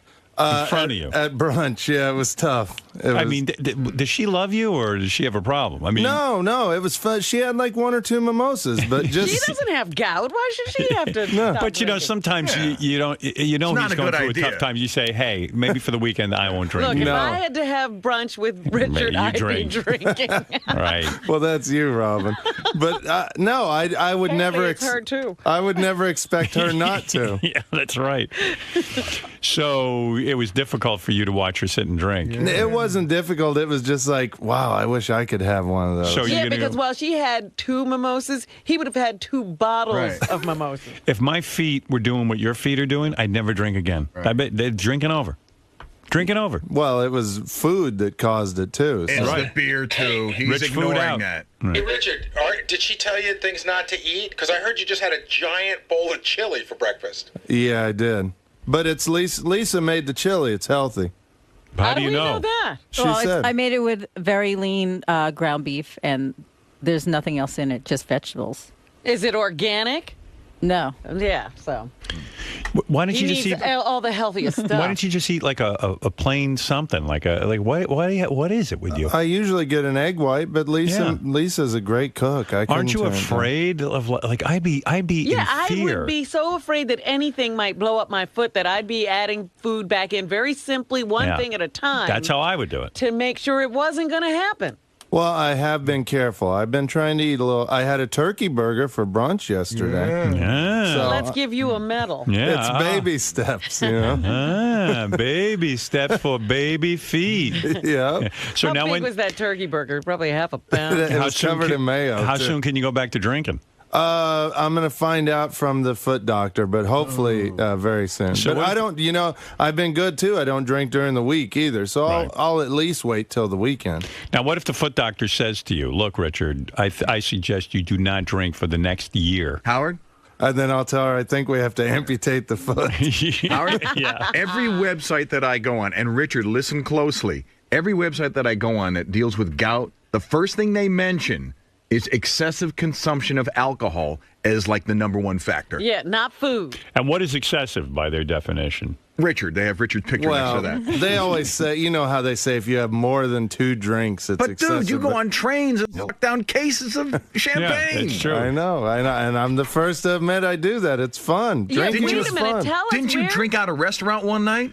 But can't you just An have airplane I did one Can't time. you just yeah. have 2 drinks? It always you have to be obliterated? Once in a while, I'll have 2 drinks. Yeah, if it's during the week or something. Howard, remember that time we talked to you about your mimosas at that brunch? How much do you drink? Oh, I can drink. I could probably drink 100 mimosas. Yeah, see? Right. 100. And that wouldn't be enough. They're in little bitty glasses, though. Yeah. And then he said he started getting them to pour them into big glasses because they were having to refill the champagne flute too Yeah. often. They would they'd have to come every other minute with those little champagne glasses, so they started putting them in beer mugs for them. Right. Mimosas in a beer mug. Yeah. Why don't they just called bring it- over a trough? Oh, sometimes they'd bring a pitcher over, too. But I'm talking about severe drinking. I'm talking about like in your lifetime, you've been wheeled off a plane in a wheelchair because you've been incapable of walking. But that was going to Bubba's wedding. That was a fun Right. event. I was excited. And so if it was a fun event, maybe you could have lightened up on the drinking. In other words, you were about to have fun. We were going to Bubba's wedding to drink. I just started my fun a little earlier than everybody else. Yeah. I don't know. I'm sorry. You have fun when you and also drink. I have fun, but I have 2 drinks and I have fun. No, you talk about getting bombed on the weekends. 2 drinks. And 2 drinks will do that to him because he hasn't built up such a tolerance. I was hungover this weekend. I mean, I had I might have had like 3 or 4 glasses of wine Saturday night because we were at a party. And you got drunk at your size. You were able to get buzzed off. I was that? buzzed off too. I really shouldn't have. What are you talking about? His size? He's a tall guy. No, but I weigh 100 pounds. I'm like Ichabod Crane. Oh, it doesn't go by height? Yeah. I mean, my feet ain't blowing up, that's for sure. But he's also on medication for high blood pressure and cholesterol. You are? Are you Yeah. serious? Oh, I At didn't your know age? that. Yeah. How old are you? 35. Good Lord. Aren't you do you want to live or like are you just like, I No, don't I care? want to. That's why I'm on the. If I didn't want to live, I'd stop taking my medication. How The about just medication is going to kill your liver. yeah? The medication could be stopped if you just ate well and drank and didn't drink so much. Not cholesterol's usually no, a cholesterol family can be thing. fought. Cholesterol can be lowered naturally. That is such a myth. It's not true, Richard. But it's my cholesterol's good now. They're weaning me off the medication. The It'll cholesterol. go right back up because you're not eating well. I'm eating pretty well. But I mean, besides the chili this morning and stuff. It's just worthless to talk to. True or false? You tip flight attendants to keep bringing you booze. Yeah. That's true, right? Yeah. Yeah. How much you give them? Usually $5 to start That's out. all it takes? And what do you say? Like, Well, in they other words, don't. They try to refuse tips. They're not supposed to take it usually, but I'm like, no, take it. You give them $5, and that ensures what? That they'll constantly keep the alcohol. Like in other words, you never have to wait for a drink. Well, not that. It just makes them feel better about serving me so much alcohol. I think. Right. They're like, oh, this guy's nice. We'll give him a bunch of booze. Right. And then when they have to wheel you off in a wheelchair, do they get upset with themselves? Do you think? Well, they don't wheel me off. Whoever I'm flying with wheels me off. But they got to call for a wheelchair. Yeah. Ugh. But we're usually I've never been wheeled off of the plane. I'm usually, walk off the plane and then get wheeled. Yeah. I see. Mm-hmm. Yeah. I can't wait till they just throw them on a luggage cart. He packed an entire suitcase with champagne and orange juice for a long train ride. I know. You know. That's what you call a person who has a problem. Richard, so congratulations, man. You made it through the weekend without drinking any alcohol. I did. How do you feel? I feel great, but it's boring as hell. I love drinking, and this just proves that, for me, drinking makes everything fun. So how long is this going to last? Oh, hopefully not more than another day or so. I'm ready for a drink. It's the holidays, man. Come on. You can't watch Rudolph and Frosty without a drink. Now, along with not drinking, you're supposed to be eating a little better. Yeah, well, that I do try to do. Like yesterday for brunch, I had a turkey burger with a salad. But for breakfast this morning, you had chili. Yeah, but it's Lisa G's healthy chili. So You sure it's healthy? She said it is. I mean, and she eats it, and look at how thin she is. So I trust Lisa. You know, if Jason brought in chili, I wouldn't eat it because I wouldn't think that it's very healthy. But Lisa brought it in, so I trust her. And you know, for lunch, Sal and I every day we go to Hale and Hardy. We either go to Hale and Hardy or we split a foot-long sub from Subway. So I'm very mindful of what I eat, and then at night I eat a lean pocket, and that's it. And I never eat after 5 o'clock, so I'm doing pretty good. And I've been eating like that for a long time. You know, it's just on the weekend and on Thanksgiving I went crazy, so I need to be a little careful on the Christmas weekend. Yeah, Christmas is coming up pretty soon, and there's going to be a bunch of holiday parties. Yeah, and I'll just have to watch what I eat. You're going to control yourself during those the parties? control the eating, the drinking, I'll probably still go nuts. But, you know, at least now I have a heat pad for my foot, and I know to drink a lot of cherry juice and different, you know, juices to kind of keep the blood flowing through the toe. And what happens if the gout comes back for Christmas? Well, I'll go see the foot doctor again and get, you know, more medication or put the heat pad on it. But if even a tinge of it comes back, I'll just stop eating and drinking. But I'm just, you know, hoping for the best. I love to drink. You know, I'll be the first to admit it. I'm not going to say that I don't love it. I freaking love it. It's a blast. I have a lot of 99% of my good memories are from drinking. You know, the fun I had while drinking and hanging with friends. And so, you know, there's not a better supporter of. I have my Secret Santa gift that I. Yes. I lucked out. For Howard. Thank you. I'm so glad I got you. That was such a tough assignment. I bet. I felt bad for you. I feel bad for me. Yeah, but it was the worst name you could pull out of the lot. I got it. Yeah, but you're the best sort of at doing that kind of stuff, so it's probably absolutely. Yeah, but I could have. You know, the only nice thing was I only had one gift to think about. Right. But it was the most difficult gift to find. Yeah, my gift was kind of easy, quite frankly, because I had Lori the intern and. Anything would be impressive. Yeah, I had Benji. I mean, I could have got soap. I mean, anything. What'd you get, Benji? He needs so much. I think I got Benji something very nice. That I found out a head of lettuce. That I found out he might need or want through a clandestine conversation. New teeth? Yeah. Yes, it's new teeth. No, it's white filler for between his gap. I wonder if Lori, my intern, wants her gift from Secret Santa. Are we going to start right now with Secret Santa? I don't know. What do you think? Well, you can't do it. Where's our elf? Where's our elf? The intern that you're getting a gift for, she's just out of the building for a minute. She actually had to get something, so she'll be back. She's not even here this second. All right, we can wait. So you're very excited about the gift you got the intern? Yeah, I think it's a nice gift. I think she'll enjoy it. You know, Beth helped me out with this one. Did you do? Because it was girl stuff. Did you do any research about what she might like? Or you just gotta... No, Beth kind of had a. We figured this is what we had a discussion about it, and we figured part of the gift was my idea, and the other part was her idea. It's a two-part gift. It's a 50-50 gift in terms of ideas. But you don't know this girl at all. No, but it's I can't imagine she wouldn't like, you know, what she's got there. She'll like it. I mean, it's nice, you know. I didn't go crazy. Right. Just got her a nice gift. You didn't go crazy on me, I hope. What'd you get me? Some rare friggin' something? Yes. Yeah, I mean, you go nuts. Well, I mean, I'm getting you a gift. I'm not going to get... But you don't have to go crazy. You have everything. Yeah, so you should have just got me a little... Give me a box of chocolates. A box give them to of Artie. chocolates. I don't want you giving my gift away. I'm just trying to figure out our morning if we should do Secret Santa at this point. I think we can. Yeah, I think... Your Secret Santa is here, Howard. Lori? She's cute, too. Yes. Yeah, I don't know Lori all that well. She works downstairs at Del Frisco's as well. Oh, does she? I went down there for lunch, and she was one of my waitresses down Pulling there. double duty. And I'll tell you, she's cute, very pretty, very nice. She seems shy. Yeah. I think I got her a nice gift. I hope she likes it. I mean, I think she would like it. The box looks nice. You know what I suffered from? I suffered from the main gift I got Benji was one I think he'll like based on something he told me once. But then I did like 2, 3 like little backup gifts, like to make sure, you know. Do we even want to do our gifts on the air in the sense that isn't it kind of boring? Just the main people. I think we ought to do that. I think the main we can't do everybody. Everybody's dying to know. The big discussion is, what did you get the intern? Oh, okay. Well, she could open up her gift from me. Yeah, but I think all the main people. Right. should I do want to it. see what Artie got Benji. Yeah. I think I got Lori a nice gift. Go tell her to come in here. All right, Lori, you're up first. Secret Santa.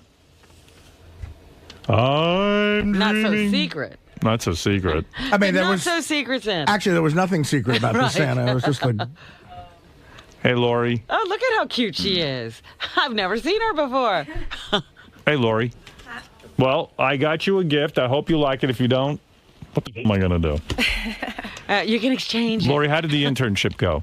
It went really well. Do you like radio and being around a radio show? Absolutely. You do. Is this your major, broadcasting? I'm a media major. Media. Interesting. So all kinds of media. So the king of your major is right here. So all of your attention now is becoming someone in media, not necessarily radio, but somewhere in the media.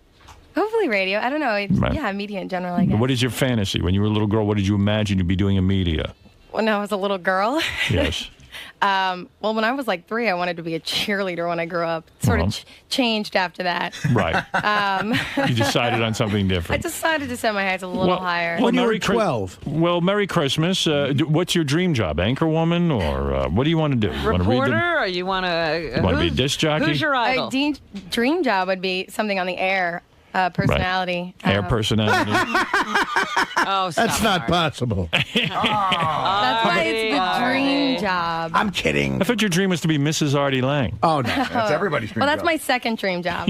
Hey, I was told by some of the guys that on the intern show last night, Lori was talking, and she said the person she likes here the least is Ronnie, because Ronnie yells at her every morning because she's not friendly enough to him. Oh, geez. Oh, yeah, I know. He's got this hang-up that people aren't nice enough. Ronnie has issues with women, with good-looking Yeah, women. the guys like, he's not worried about. They are none of them nice enough. Classic example of the guy who, if a good-looking woman doesn't pay him enough attention, he thinks they're jerks. He berates them. But is he supposed to be interacting with anyone? No. Leave these girls alone. I like Ronnie. He's a nice guy, but he busts my ass every morning. Yeah, she's just here to work. Because he likes you. Yeah, I mean, he's the guy he's like a 2-year-old who pulls the pigtails on girls. Yeah, Lori, you know whose ass he's not busting? The 300-pound female intern.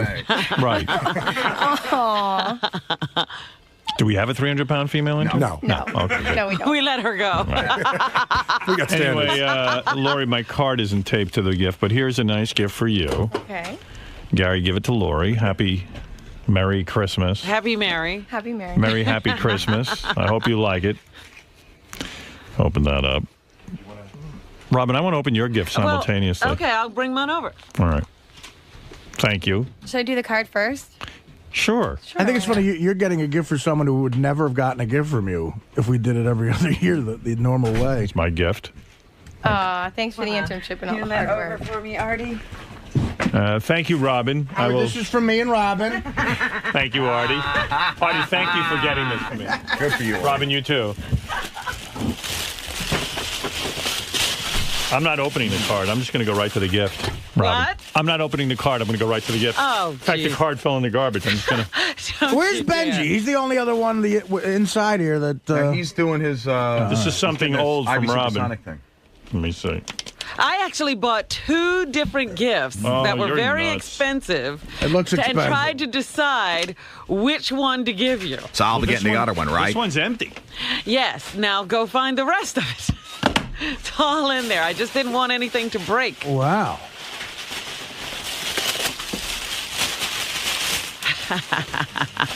Wow. I don't know what this is, but there's a lot. Oh, wait. Lori's opening hers. What did you See get, if you like it, Lori.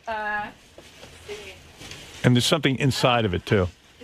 It's a Marc Jacobs badge, so that's a good sign. Yes. Marc Jacobs bag. I got a Marc Jacobs purse. Oh my Is that God. cool Oh my or God. is that cool? And what's inside the purse? Uh-oh, there's something inside the Oh my purse. gosh. A human head. You like Marc Jacobs? I love Marc Jacobs, Yeah. but I can't afford Marc Jacobs. He's a gay guy. Cool is Right? Is he a that? gay guy? No. He's not a gay guy? He's not gay. Dude. What are you doing? Okay, well, Artie, what do you get? I thought he was a gay guy. I thought he was a gay guy. And what is that? This is a $1,000 gift certificate to Bloomingdale. Oh my God! That's a crazy gift. That's a good gift, right? Oh my God. Amazing. Good. All right, Lori. Well, Merry Christmas. Lucky you to get Howard as your secret Santa. Isn't the bag a grand easy? No, more than that. The bag is like ridiculously Yeah, expensive. no, that bag is way more Oh than a my grand. God. All right, good, See, Lori. that was the reason you want to pull Howard as your secret Yeah, Santa. Merry Christmas. I got a knife from Robin. Oh, here we go. Is that a letter opener? That's a letter I love letter opener. openers. I know that. And And this is there's one of them- something more in there. I thought you It's gave him a letter. you know, you're going to have another desk. So I thought you needed another desk set. Yeah, you're right. I do. I actually do. And I like it. Lori, Merry Christmas. Holy shit! That broad made out like crazy. Like crazy. She made out good. She made out good. Mark Jacobs, definitely not gay. I was going to take her on a vacation with me, but I don't know if she might read into that the wrong way. That might be taken the wrong way. I was like, hey, I'm taking Lori with me. And Robin, a beautiful magnifying glass to sit on my desk. All sterling silver and crystal. Didn't you get him a letter opener once, though? But he uses that here. She knows That's I love his it. Excalibur. She knows I love that. Wow, look at how cool that stuff is. Look at that. That's my favorite gift from Robin. Wow, thanks. I know that's just great. Can I hold and it? Yeah, hold it. It's got weight to it. Oh, wow. See, this is a great letter opener. You see, this actually opens the letters. Yeah, you can actually use these things. They don't fall apart. This is sterling, Robin? Yes. Wow, this is beautiful. That's really nice. Yeah. You see, I will really use that. Thank you. I thought I went around and around and around and around, and I finally decided this was where to go for Robin, you also wrote me a note. I will read it out loud. Okay. Dear Howard, it has been another laugh-filled, wonderful year. Congratulations on the wonderful things that have happened in your personal life, and may your future be filled with love and joy. Love, Robin Quivers. I know you will have an office in your new home. Hope you can find a place and use for this gift. Yes, Robin. Thank you, my darling. You really, I lucked out when I got you as the Secret Santa. This is the kind of gift I like. She knows what I like. Where do you find something like that? I went to an antique show at the Armory, and Well, you did it again. there's a man there I am who speechless. has wonderful things. Fred, who was your Secret Santa? I don't know who my Secret Santa was. The person I'm giving my gift to is a guy named Adam Frederick, who I believe works with the the Howard Stern Special Projects group that put together, I think, the history of Howard Stern and whatnot. Oh. Well, but I don't know who mine is. Well, if Benji will come in here for 2 minutes, I'll give him mine. You know what would be really good? Is if everybody just sort of gave each other their gifts, and then we could just find out what they got. Yeah. Yeah, Benj, come in here. Everyone's waiting to be formally. Richie gives me my Richie, gift. who's you got Artie's gift? I got Artie's gift. Where is it? Artie. Artie, make Yeah. no plans for February 5th. You're going to be having dinner with Thurman Munson's family and the rest of the 1970s Yankees. Are you kidding me? Swear to God. You're kidding me? Swear to God. Are you serious? What? Yeah. How'd you pull that off? Every year they have an annual Thurman Munson dinner in honor of him with his family and a bunch of old Yankees. No And kidding. My friend Chris Leibel, who's a baseball agent, arranged it. Wow. Oh, my God. Rich, that's fantastic. That's amazing. Do you know that his son contacted me once after I played basketball on the E! Channel with his father's shirt on? Uh-huh. And he also saw me on Conan with his father's shirt on once and said, it was a letter through an agent who said, thank you for keeping my father's memory alive. And since then, I was going to try to contact him. And this is fantastic. Can I ask you an honest question? Yeah. Because Richie really went all out. That's on your gift, unbelievable. So it's obviously. you and a guest. You're allowed to bring a date, too. Well, if you want to come, Rich, you could come. Can I say something? To me, Yeah. and Rich, no, this is no negative toward you. You did a beautiful thing. That would be so much pressure for me. I wouldn't want that gift. I know you love Thurman Munson and you love the Yankees. But you have to sit there with his family. Now you got to go and meet the family. I gotta say, I've had enough training, thank God, in my business to meet people I've admired. Yeah, Howard being one, and other people. But is that work for you to go meet his family? It's a little bit of pressure, There'll be but other Yankees there, right? put it this way: I'd rather do it than not do it. You know? would, yeah. Yeah, because I would beat Richie up if he gave me that. But there'll be other other Yankees there. Yeah, a bunch of like old timey Yankees from the '70s and all that. I've done stand up at events where the '70s Yankees were at, and I've hung out with Nettles and Gossage. Oh, you have? Yeah, Nettles. When I signed his name at the Hard Rock when we stayed there, I stayed under Nettles' name at a party once. He said to me, he goes, "Listen, just use my name for the booze, not the whore." So you are excited about your gift, Rich. That is so thoughtful and that's fantastic. really And if you awesome. want to come as the other person, come on. We'll have a good time if you want to come. Right, but no woman's gonna appreciate. I was gonna say, Hey, if so you're gonna be late, far, so far, I'm very happy with my gift. Artie is happy with his Yeah. gift. Lisa G screamed when she saw Lori's bag. Lisa, you hit a way big home run. Lisa, what happened there that you started? She's so label She loves all that She stuff. loves that yeah. stuff. She Lisa told need- you she's like a super shopper. Lisa needs a man. You like? She's like an you accessory like Look that? at that face. Gosh. So you should have gotten me as your Secret Santa. That's expensive. My first reaction was, damn, that's expensive. I mean, it's unreal. And the gift certificate in it. In it is amazing. Very nice. Yeah. I was trying to guess who's where it your was from who's from your Secret Santa? Skippy in engineering. What did Skippy get you? Do you know yet? Well, I had to get him something, and someone from In Demand is mine. What did you get? Do you know yet? No, You should go get it. Go tell us what you got. it's not a Marc Jacobs. You don't know that. I'll live. Can I go now? Unbelievable. Go get your gift and then report to us what you got. Who else got You a see, gift? Robin and Howard are the gift givers. Like, although Richie's gift blows me away. Yeah, Richie's that's gift- an amazing gift. Richie's gift sounds like a whole big deal to put together. Yeah, It's a well, whole evening. I guess if you know a guy who has the right contacts, it's not that bad. But you don't know. Like, since I got that letter from his kid, I've been trying to figure out, should I say when you're in town, we'll go get lunch or Right, something? right. But, you know, this makes me do something I've wanted to do. So who are you meeting from Thurman Munson's family? You Well, meet- I know he has a son and a daughter and his widow, Diane. Mm-hmm. He has a son, Michael, I believe. I think another son, Eric. I think he has two. You should marry Diane. That'd be the- you know? I think he has two sons and a daughter. Yeah, just join the family. All right, so I got Benji's the one I got to give. All right, Benji, open up your gift. Here you go. So far, it's been Thanks, great, sir. the Secret Santa. Benji, open it quickly. Don't drag it out, please. I'm really trying. All right. What'd you get, Gary? Well, I haven't gotten anything yet. JD's got to give me mine. But Ryan, who Read works the on card first. Ryan, who works on the tapes team, has to Oh give my Robin God. her gift. Okay, Oh, where wait. is he? What did you get, Benji? Wow. I mean, some incredible books, but the thing that just fucking like on the bottom of the bag, an iPhone, which is fucking incredible. You wanted an iPhone? You remember we were I've been talking dying about for it. Yeah, Well, that good is for so you. fucking Thank you. cool. But Artie said there's a card too. Artie got you that? Yeah, Good job, Artie. that is really fucking amazing. He was mentioning that that's the one he might want because it does everything. And I also got him a few books. Okay, this is the card. Ben, since you got the private jet, you rock around like you're hot stuff with this new attitude. Fuck you.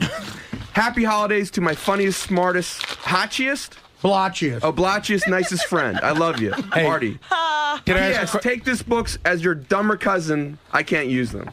That's the Italian Benji Jewish. calls Italians Jews dumber cousins who don't read. Oh, I All right, good Artie, for that's you. amazing. Thank you very much. All right. I've already been hit, who else? I've already been hit with a question, Artie. That, What? That you know, because everybody here. Is that the same iPhone that you got from Rescue? No, of course not. Did you just re-gift? I swear to God. you already had an iPhone. Oh, wow, the Steve Martin book, too. I got you the Steve Martin Yeah. book, and I got you those two other books. Are Woody Allen, when he was young, wrote 3 short stories. that Side are Effects you're talking about? So funny. Yes. Side Effects I is read in that, this. yeah. It's a compilation of all 3 of his short Oh, stories, nice. and it's a compilation of 3 later ones he wrote in 2 books that came out recently. That has all 6 of them. This is really...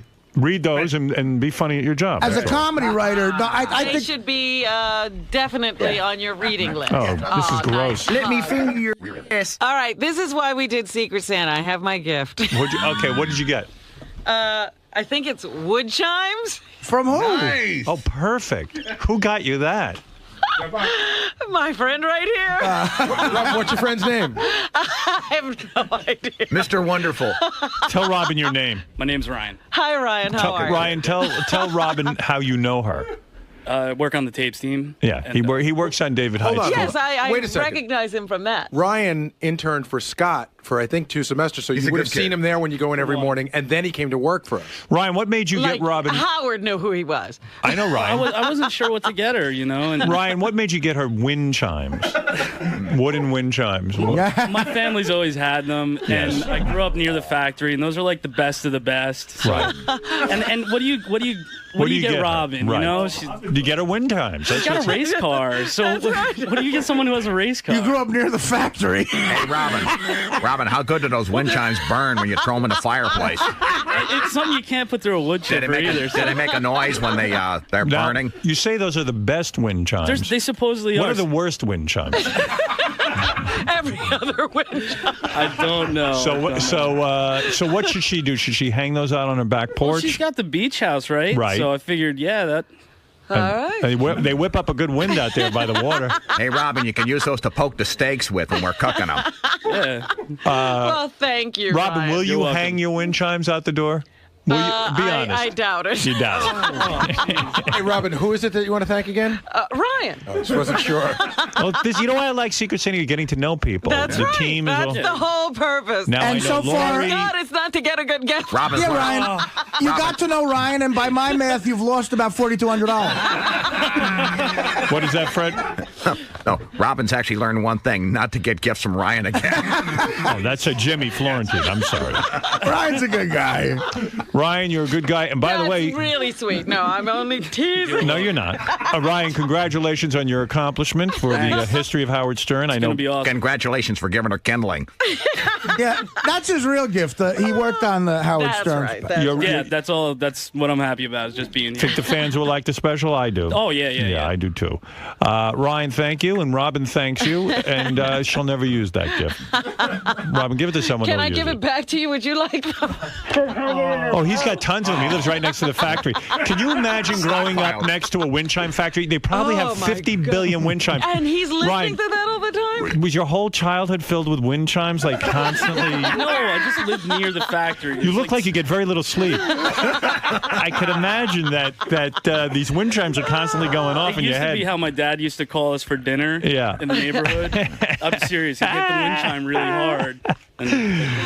Hey, you poor bastard. You probably couldn't even get to I sleep like at the night. sound You know, of them. I did a gig recently in Poughkeepsie, and Ryan and a bunch of his friends came to see me because I guess you grew up near Poughkeepsie, Yeah. And all of his friends look like they grew up near a wind chime factory too. I don't know. I don't understand wind chimes, and I'll tell you why. I love to be outdoors and listen to the birds. And the quiet. And the Nature quiet. is what I you think want it to hear. adds to it. I feel the wind chimes really add something artificial to the wind. You know what I'm saying? I mean, that's my opinion of wind chimes. I just feel really bad fighting for why wind chimes are cool. Howard, I used to live in Manhattan. You're the wind chime lobbyist. How many people worked at the wind chime factory? I don't know. It was cool because the factory was out in the middle of nowhere, so that they could test the chimes, so that there wasn't so any they wouldn't annoy anyone. interference. Right. Well, I guess maybe that too. But they don't want any interference with street noise Right, and that right. stuff. Yeah. Mhm. And they would test the wind chimes all day, and you Yeah. could hear the testing going on. No, I couldn't hear it, but it was just a cool story. Right. Can you imagine? Wait, first of all, imagine all of his friends and his family when they found out months ago he got Robin in the Secret Santa, and they're probably going, "I bet he gets her wind chime." Have you Like gotten? right now, they're all like, She's going to get wind chime. Have you gotten other people wind chimes? No, these It's the first time. It's funny. You grew up near the wind Lucky chime. you, Robin. And you love wind chimes, and Robin is the first Well, it's person not you that got. I love him. It's just Robin's. That's the only thing I can think of. And it originally, the idea did come from me because I don't like going to other people for gift ideas. And Right. If I went with everybody else, you would have been getting like a platter of meats and vegetables because I got that from everybody. Yeah, Everybody right. thought they were Well, you're original better with off. that. Don't go for the joke. Yeah, I wasn't Do gonna you go for a think? joke. Do you think? In your hometown, this will be bigger than when we made the Selena comments. In other words, this is a considered. Yeah, we've interrupted their industry. Yeah. Was this the largest wind chime company in the world? I don't know. I just know it's like it's Woodstock chimes. The factory's not in Woodstock, New York, but it's near it. And I grew up in Kingston, which is right next to it. Yes. So it was. I don't know. My dad always had them. My family always had them. In the town, did most people have wind chimes because of the wind chime factory? I don't think most people. I would imagine everyone had wind chimes. Right, because they want to support the local business. Well, it's not like everybody in the town worked at the wind chime factory. Did you ever dream of working at the wind chime factory, like at a summer job or anything like that? No, I dreamed of working here. Were you like little Charlie from Willy Wonka? Like I didn't want to take it to the wind chime. Ryan and the wind chime Wait a factory? second, your dad is on the phone. He wants to say hi. This is Ryan's dad. Hi. Really? Yeah. Hello? Hello, Ryan. Oh, hi, Dad. Yeah. I'm from the house. Yeah, sir. The wind chimes go again. That was a great Sir, joke. wait a second. Hey, shout out Robin and if she don't want those goddamn jobs, I'll take them. All right. There you go, Robin. If you don't want him, Ryan's dad wants him. You know what's great about this? This is a million times we'll have a home. This is a million times funnier than if you would have got meats and vegetables. Absolutely. That's why you don't go for the bad joke. Great. Just be sincere. Are wind chimes expensive? No. I'm just wondering. I have no idea. He gets them free, bro. You want to know something? I am the world's biggest hater of wind chimes. In fact, there was a radio station in Philadelphia, WYSP, that used to run wind chimes in the background years ago, and I thought it was the dumbest idea. It was annoying. There's like, you know how CBS had the Echo? They had wind chimes in the background on a continual loop every time the DJs opened up the mics, and I always thought it was annoying. But the wind chime gift makes perfect sense if you grow up near a wind chime factory. You know, I mean, and you like it. So there you go. And maybe Robin will get into it. I would like to see you hang him up. I don't know, Howard. Want to hang him in the studio? Maybe we'll put him in my studio. You're making him feel bad. This is a theme, Ryan. Howard lives right next to the Marc Jacobs factory. All I can say is thank you, he doesn't live down the road from the horse factory. Ryan, thank you, and thank you for the history of Howard Stern. Ryan, a key part of that whole... Thank you for the highlight of the morning, Ryan. This is it. Ryan. We have to take a break. Believe it or not, it's been an hour and 13 minutes have gone by. If anybody else has Secret Santa gifts, have them exchange it, and then we can find out what they got. Yes. Well, you know what I mean? Get the process going, Gary. By the way, there's also a secondary thing with Benji. I have also... I'm going to hook up a service and pay for it for a year for the AT&T. awesome. Yeah. Wow, Benji, you lucked out. Because I felt he might need that. So you're paying for the service too? For a year, I'm going to. You're going to pay his phone bill. I'm going to hook it up because you have to do with AT&T. They have a contract. Right. I thought that might be an issue, so I'm going to hook it up. What if Benji starts calling Thailand? As Fred points out. Then we'll have a discussion. What do you have, Sal? So my Secret Santa, pretty clever gift. He gave me a beer league DVD. Who was your Secret Santa? Matt, one of the interns.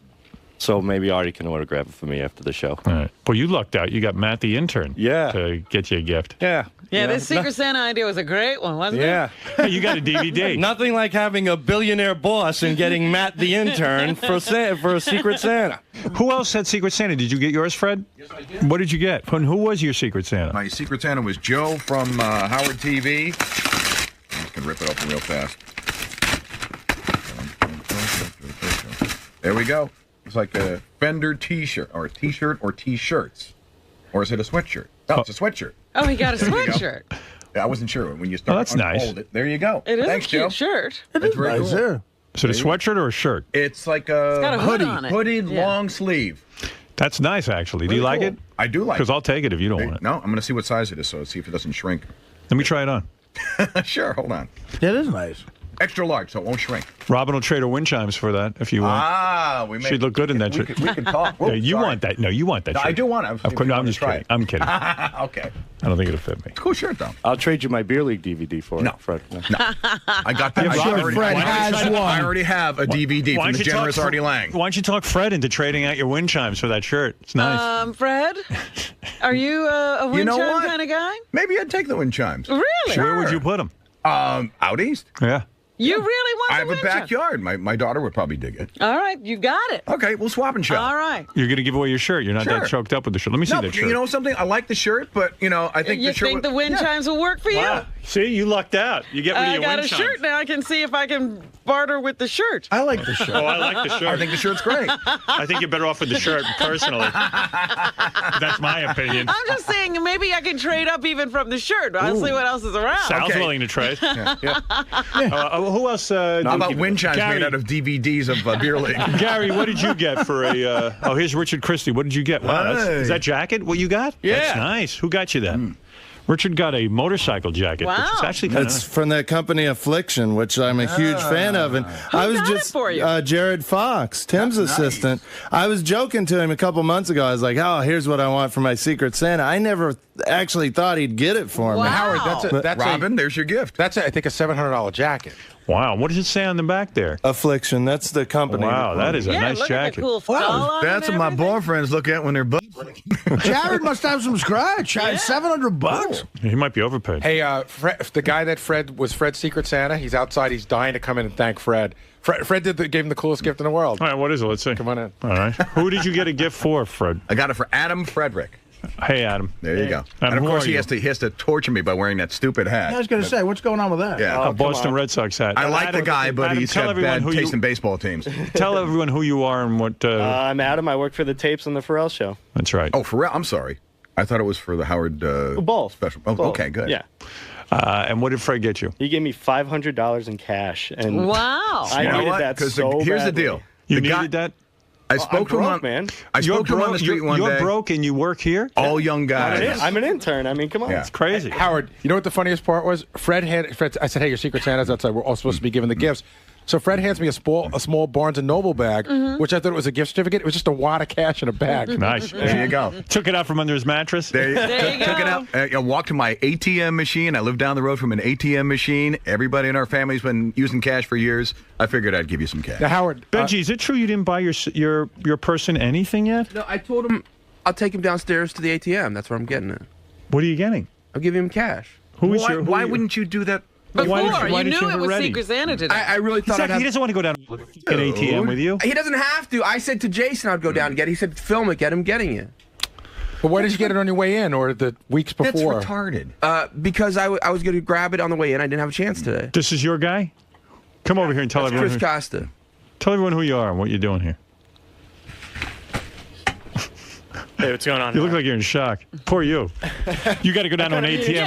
He doesn't have to. I said to Jason... Hold it, Benji. What is did not... What is your name? Tell everyone. I'm Chris Costa. I'm an associate producer for Howard TV. All right. It's good to know that. And Benji says to you, I have a gift for you. No, first of all, he goes up to one of the other guys we work with, and he's like, I'm going to bring you outside and get you something. And the guy's like, I'm not Chris.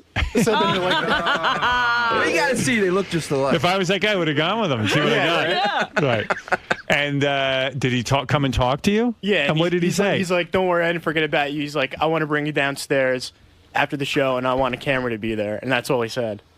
So, like, I don't know, like you know, he could have something Listen, crazy I said to going on. Jason, listen, Howard, you know, you can make a thing out of this. I said to I'm Jason, not making anything out of it. Today was the day to give everyone the gift. The said guy I have doesn't to want to run go down with a downstairs. fucking camera while you empty out your ATM. I didn't suggest the camera. I said I have to run downstairs and get it. And Jay said, "Wait, well, I want to get it on the Even camera." Artie got it together to get you know the guy. what? a You don't gift. give a fuck about that. No, I do. I honestly do. I just think that's tacky. Like a guy doesn't want to follow you on I camera. didn't suggest it. I was told by other But people. why don't you have what you're supposed to have I said right I have here, to run right down the now? ATM. No, you said that I have to bring Chris down to the ATM. I did not You did say that. I want to bring him down to the ATM I machine did and give not- him cash. And I absolutely said, did well, not bring a say- camera with you if you're going to do I it. absolutely did not say that. Dude, I'm not- Wait. Forget the camera. Why does this guy have to follow you downstairs? I never said that. I was told that.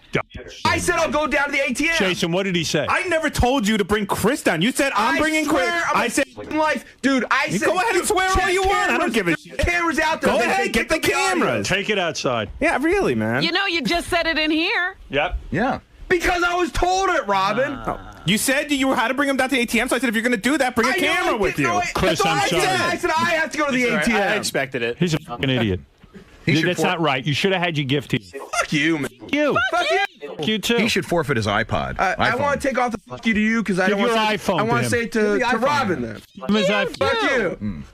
Benji, you're wrong. You did the wrong thing. I feel scared to say fuck you to you, so fuck you, Robin. Hey, Howard, you back. There's one other weird gift You're thing. fucked. That's What? There was one other weird gift thing. I don't know who John Hine had who gave him his gift, but the guy gave him his gift, gave him a bunch of, John Hine wears all team shirts, so he gave him a bunch of team shirts, but then he also gave him a DVD of his sketch comedy troupe and a plug that he needs to have read on the wrap-up show. Oh, no. you don't That's do not that. right. That's not the Christmas spirit. Who did that? I don't know. All right, so everybody got their gifts? Yeah, I got a gift certificate from JD to Sharp Rim, and JD was my Secret Santa. Oh, that's nice. He's a good dude. Yeah. All right, thank you. There it is, Secret Santa. Another great idea. Robin's wind chimes. I'm so happy with my wind chimes. Some people really did get. I know. I gave John Hine his gift.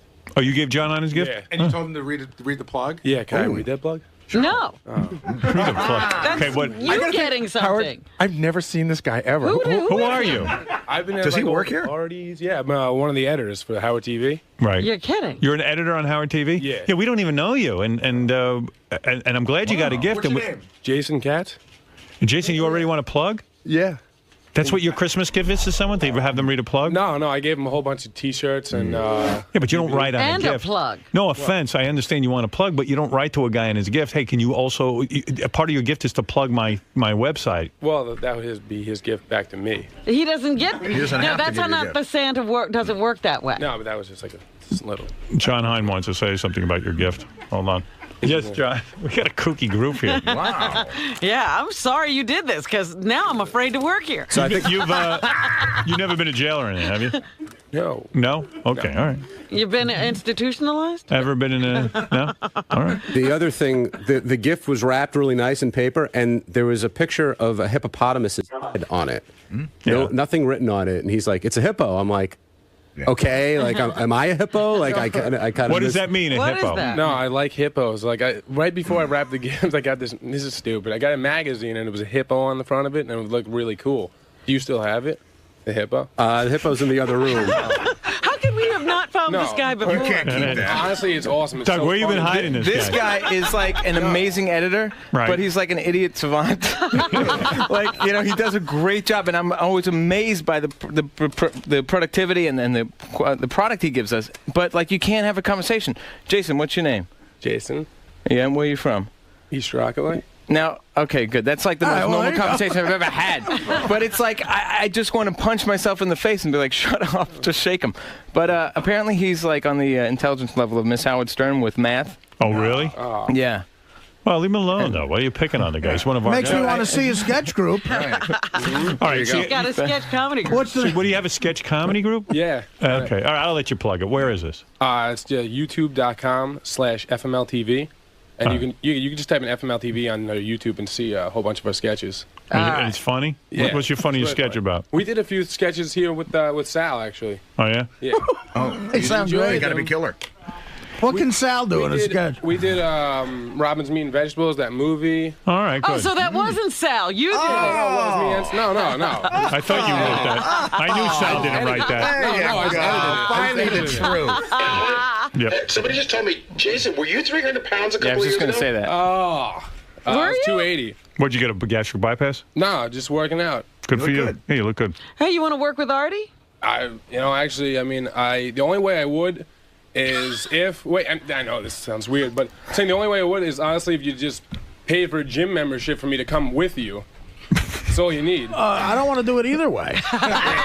Guess what, Artie? You get to work out and pay for a gym membership for someone I ate else. the same stuff that you ate. I ate the exact same stuff. Yeah. Well, look how fat he was.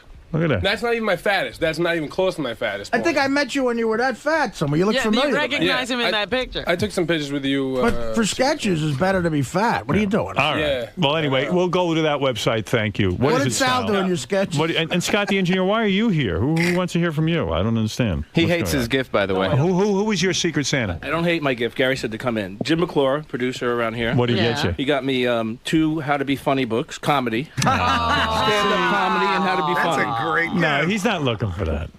You wanted a nice gift, right? It's a little late, but I'll study them anyway. 'Cause I need help. You got How to Be Funny by Steve Allen? No, Hey, How to Be by the Funny way, by Judy Carter. All right, thank you very much. Thank you, everybody. Thank you, John Hine. Thank you. We'll hear from you later. This is for you. Thank you. Who are you? I'm Chris. Oh, nice to meet you. I work over at Howard TV as well. What is it? Oh, He wraps good. He It's wrapped going it, green. He I like to recycle. Wait, he wrapped it in the Daily News TV section. That's very hip today. You dirty Jews. Look at this. Get this on. Look at this. You dirty Jews. Very nice. Thank you very much. I didn't see that, so I'm sorry. Dirty Jews. You can't Nice. control the headlines. Richie's not in there. He probably has coffee. Anger management for Donnie. Ah, that's great. It's already working. Not that he needs it or anything. He's a very calm guy. Yeah, and I'm very nasty to the interns, obviously. According to some girls around here. Driving with the devil. That's good. That's good. Could you hold that for a second? Sure. At least one was good out of it. Chris, you did good. PC Richards. Oh, PC Richards ad. I can't even freaking open it. I was gonna say when I heard that. How big is it? I wrapped it with love. Yeah, I see that. That's the best. Ooh. Ooh. Oh, dude, my pleasure, man. And that would be good. Speed and Guts and Glory with a picture of Jeff Gordon. With And a the DVD featuring Jeff Gordon. Or narrated by Jeff Gordon. Very cool. John, what do you think about Jason's gift? I think the T-shirts are very cool. I thought the hippo thing was kind of funny. I think giving me a DVD of his sketch comedy troupe and giving me a plug to read on the wrap-up show is ballsy, but I respect it. So tis the season. The kid's got gusto. Thanks. I wish you luck. And the fact that he was 280, man, you look great. Good for you, man. Happy holidays, everybody. From Jason and me. Jason, 9 times 9. 81. There you go. Kid's on a roll. Yeah, freeze frame. Justin from Howard TV. Scott the engineer got me. This can't possibly be good, can it? I don't think so. Gift card looks like.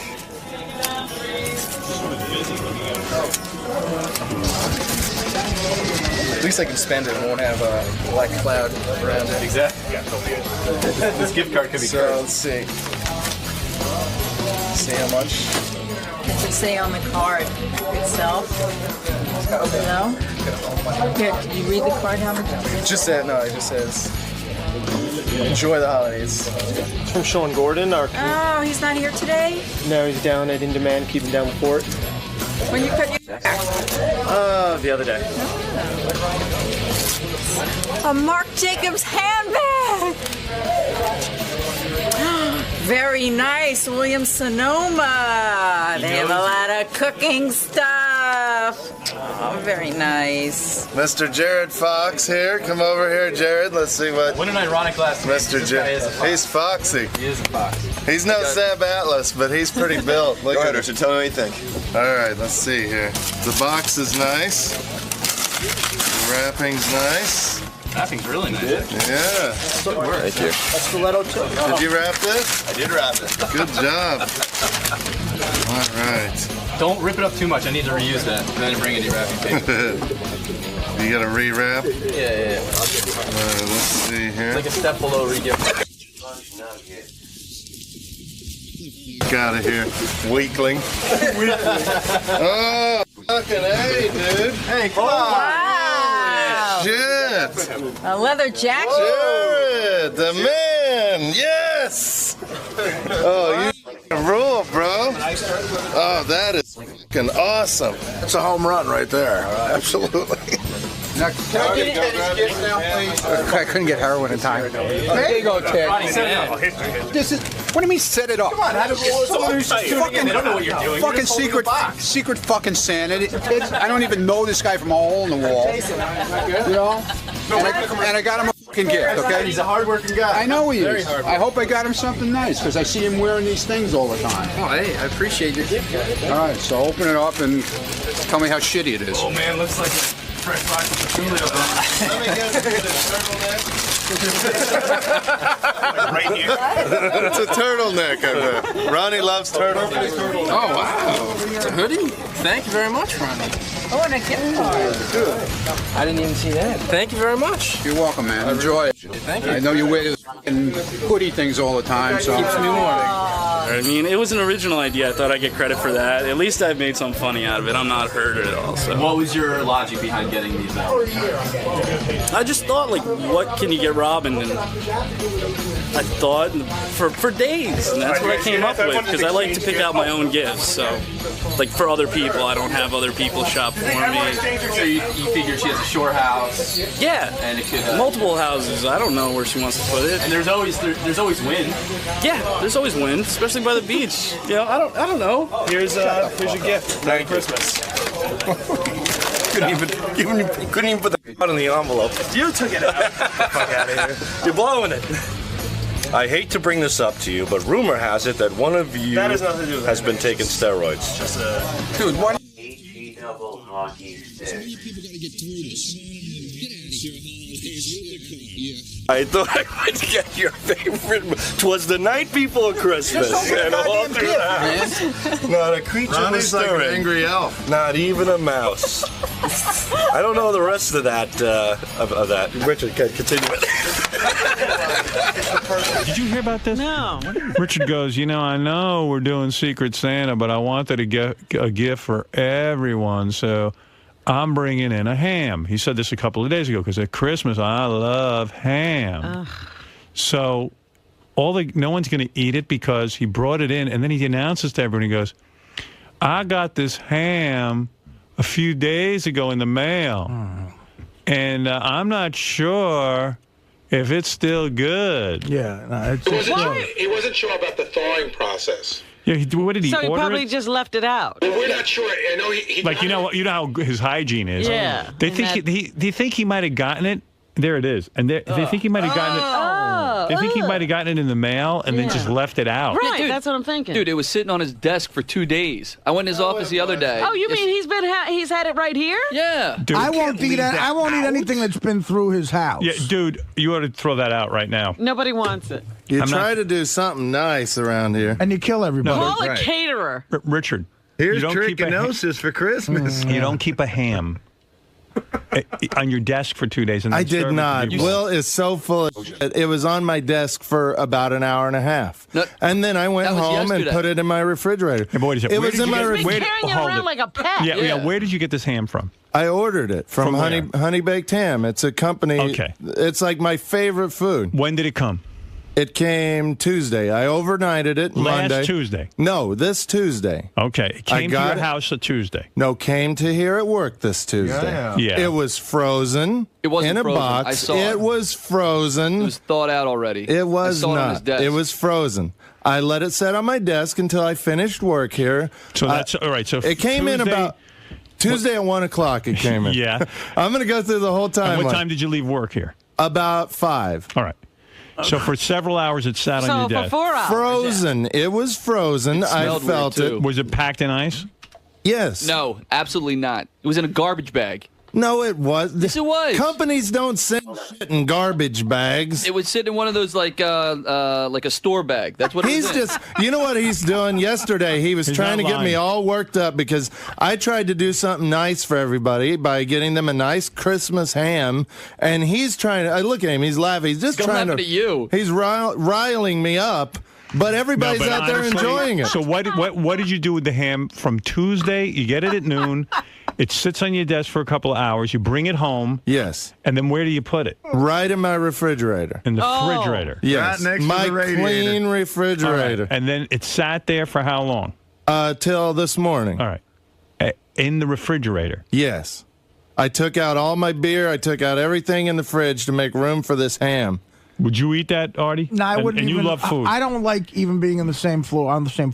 All I know is when I saw it on his desk on Tuesday, it was like really wet. You know that when it thaws 'Cause it's out. thawing out. Yeah, exactly. Like all the ice, and it smelled a little weird. Yeah, too. no, like I walked in today and he's in front of it with this enormous fucking hillbilly smile, and he goes, "Hey, have some ham." And I'm like, "What?" The fuck? I said, "Was that in your house?" Because I won't eat anything that's gone through his house, like those low budget chocolate cookies you gave me that you sat on for 3 days on. They were all matted down. Isn't it the thought that counts? I know. Thank you. No, That's it's it. the ptomaine poisoning, I guess, if you didn't refrigerate properly. Well, everybody's been eating it since 6 a.m. and Who's nobody's everyone? dropped. Did you eat it, Ganji? Well, I can tell you, I just had a little piece, and it was refrigerated properly because the center is totally frozen still.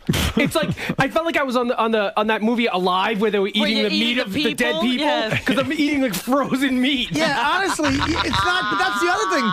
If it is good, it's not. It's clearly not cooked properly. It's not good. No, it comes cooked. It comes cooked and frozen. What's Ganji saying? It's frozen. The center is like hard as a Well, rock. It's I took. That's why It's like ice cream. Yeah. I took a lot of the ham out and I put it in the microwave and defrosted a bunch But of you it. didn't do it properly. You don't put it in a That's microwave. not how you defrost meat. Yeah. It's like so Yeah, dude. gross. Well, we don't have an oven here. Richard, don't do things for people. But Richard, you don't take meat and defrost it. Especially pork. It's not. No, I didn't. It's not like totally frozen. Ganji's exaggerating a little. It's frozen. There's a little bit of. There's a little bit of. It's like when you get a frost in the morning on your flowers. But the website says you have to keep the ham refrigerated. Yeah, who likes to eat I did. frost? And then you put it in a microwave and thaw out the... No, I took a portion of the meat, like about 8 slices, for people that wanted it warm. You're supposed to serve it cold. I like to serve larva. I don't trust Howard, I just don't trust anything that's gone through your apartment. I like know, Artie and says. well, you know what I was going to do, and Ronnie told me this wasn't a good idea.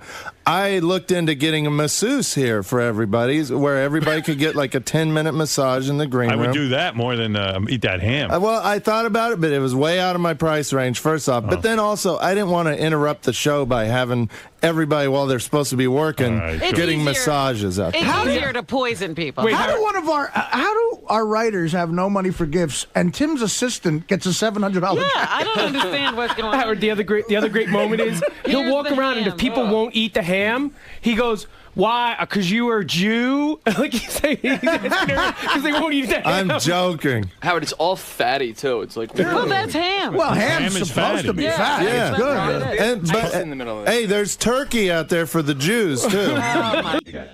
It's nice. Here, it says on the website. I to kept the thaw- turkey in the lobby of my building. Here, look what it says.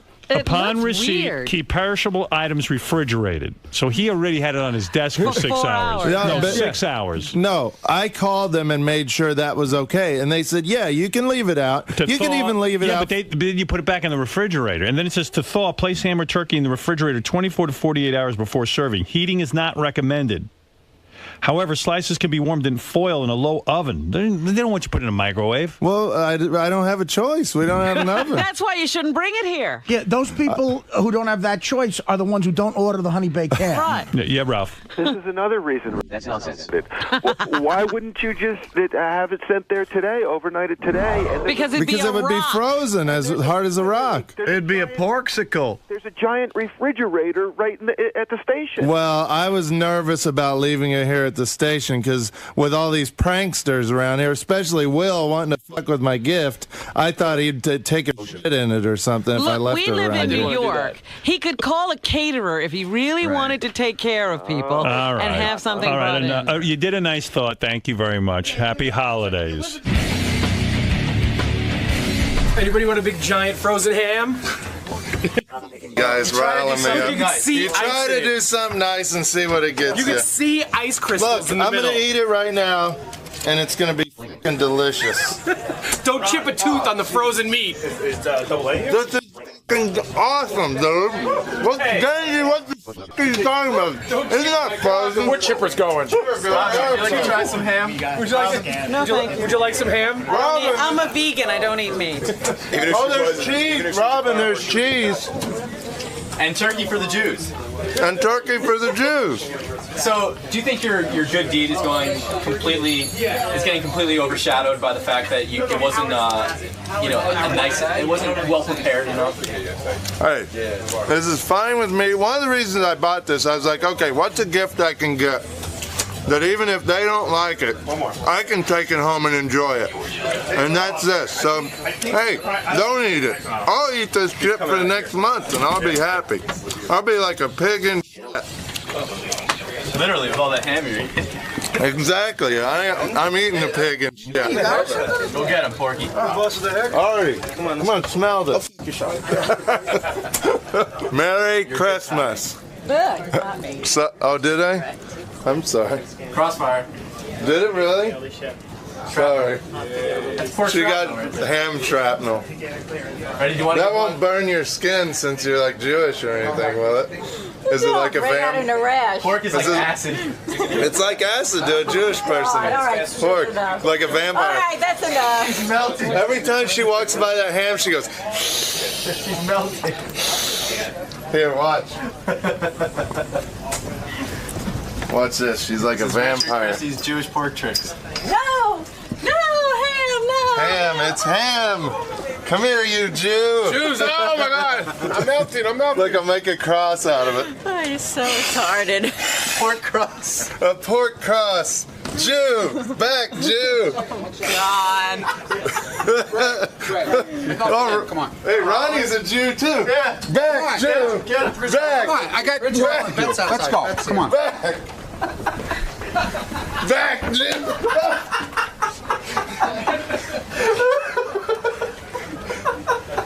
A pork cross. All right, we got Beth out here. We're gonna bring her in, okay?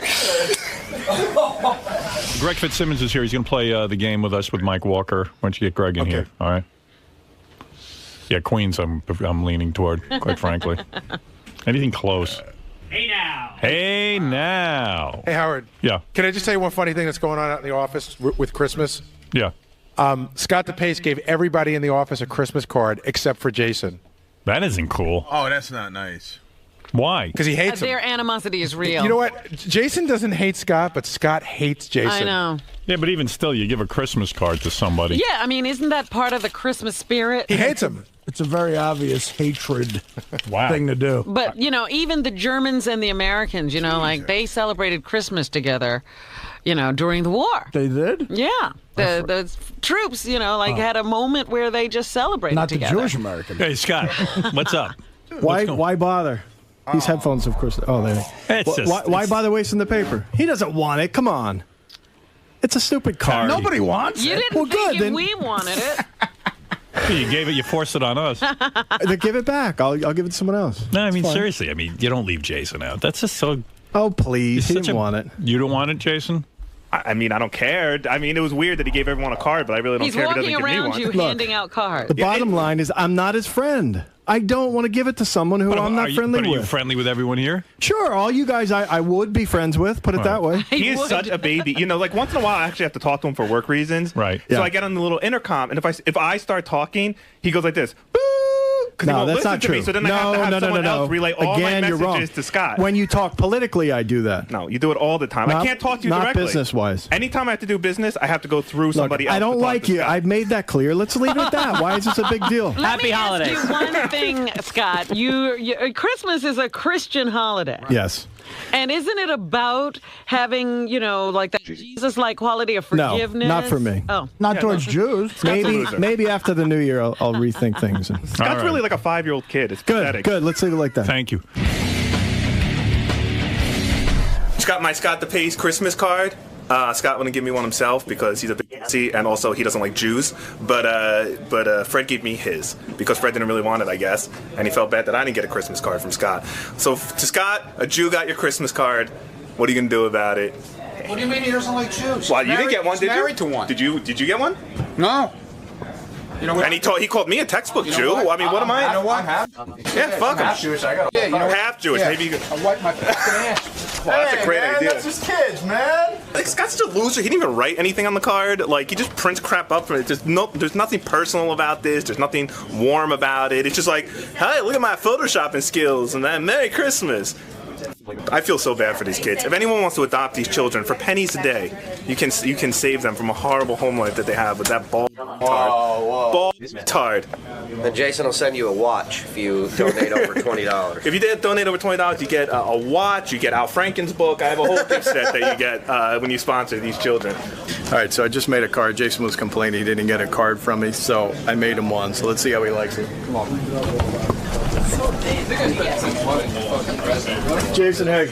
Sorry, I made your card. That's okay. I already got it. No, that's all right. I reject your card. Come on, here, look. I don't want your pity card. It says Merry Christmas. No, it's okay. I reject Look. it. I'll give you a hint. It's round. You should reject what's in it. Oh! You want to see it? Oh, that's sweet. It's not. Look at your retarded children over there. Oh. Look at your mongoloid children up there. They're about to jump off the fucking roof of your house. Look at the fur on your back. Oh, you just wish you had that on your Touch me again. You touched me on the air. I didn't You touch did too. I got videotape proof of it. Tim, what do you think? Do you like this card? Oh, Bill Scott. Oh, I'm so angry. Oh, I'm so angry. Oh, you poor kids. Oh, that's a shame. I can't wait to fucking molest these children. What, you think of it? What? You all right? What are you doing over there? Look at this. I can't even get a fucking card off the wall. This is my wall. My wall. My wall. Leave it alone. Leave it alone. Leave my stuff alone, dude. Back off. No, it's mine. All right, It's mine. No, you back off. Back off. Guys! Back off. Leave my stuff alone. Hey, hey, hey, hey, hey. What? Leave my stuff alone. Hey, hey, hey, hey. Oh my God. Wow. Easy. Wow. Hey, Jason, are you kidding me? Leave my stuff alone. Are you fucking kidding me, You dude? don't want to attack me. I never. Yeah, we got a camera on. I didn't even touch you. You don't touch my stuff. You're the biggest. I'm sure if I came and touched your stuff, you'd push me away too. Don't touch my stuff. You hate me so much. Boy, you got a lot of energy back there. I don't think he can do that for fun. I don't know. He touched my stuff. I'm sure if I went and touched his stuff, he'd push me away too. He touched my stuff. I pushed him back. Then he came after me. I go, hey, I haven't showered in 2 weeks. I was just kidding around. Mm-hmm. He goes, no, I showered last night. So I came into Carrie. I go, what's with Richard showering last night? Is he getting ready for the party? He goes, no, Richard, we think got engaged. What? Yeah. I'll So tell he you how took a shower? he took a He shower. better keep that broad. He ain't gonna find another one like her. I think he took a shower to propose. Get in here, Richard. Yeah, my girlfriend knew something was up. It ruined the surprise. Yeah, she could. You smelled good. You smell good. Did you propose? Is that what's going on? Yeah. Yeah. Are you kidding me? You're going to ruin that girl's life? And we knew it because it was on Facebook. Oh, she went. That was the first thing she did was post it on Facebook. Oh, my We knew something was up because you were Steven Singering around here. Oh, was he? See, Yeah, he was I like missed all of that. You got your ring from Steven Singer. Yeah, yeah. I got to thank Gary for helping me out with that, and Leanne and Tom and Steven Singer. Everybody there was Yeah, awesome. they have a great crew over there. Yeah. Oh, they rule. Yeah, so he got the ring over there. And what did you do? How did you propose? Just taking a bath? I touched it. I rubbed my balls. I bathed in Why my- did you seduce her by taking a bath? Like, why did you really just bathe because you thought, well, if I'm going to propose, I don't want to smell? Well, of course, yeah. I mean, I might have bathed anyway, but who knows? it had been a few days. And I put on my best Iron Maiden T-shirt for the occasion. No, I wore a button-up shirt. Where and we were got, you? Was this just in the apartment? No, we went to our favorite restaurant in Long Island City. This McDonald's. Place called, Oh, it's a place you can go and drink forever for almost nothing. Oh, we had a few drinks, but it was a How's your place gout? called She. It was awesome. Oh, it's great. It's great, yeah. Actually, some podiatrist association heard me talking about it, and supposedly they want me to do a public service announcement about gout for the holidays. Oh, my Like to warn Is people. it a big deal on the holidays? A lot of people come down with gout? Yeah, he's working that whole gout angle.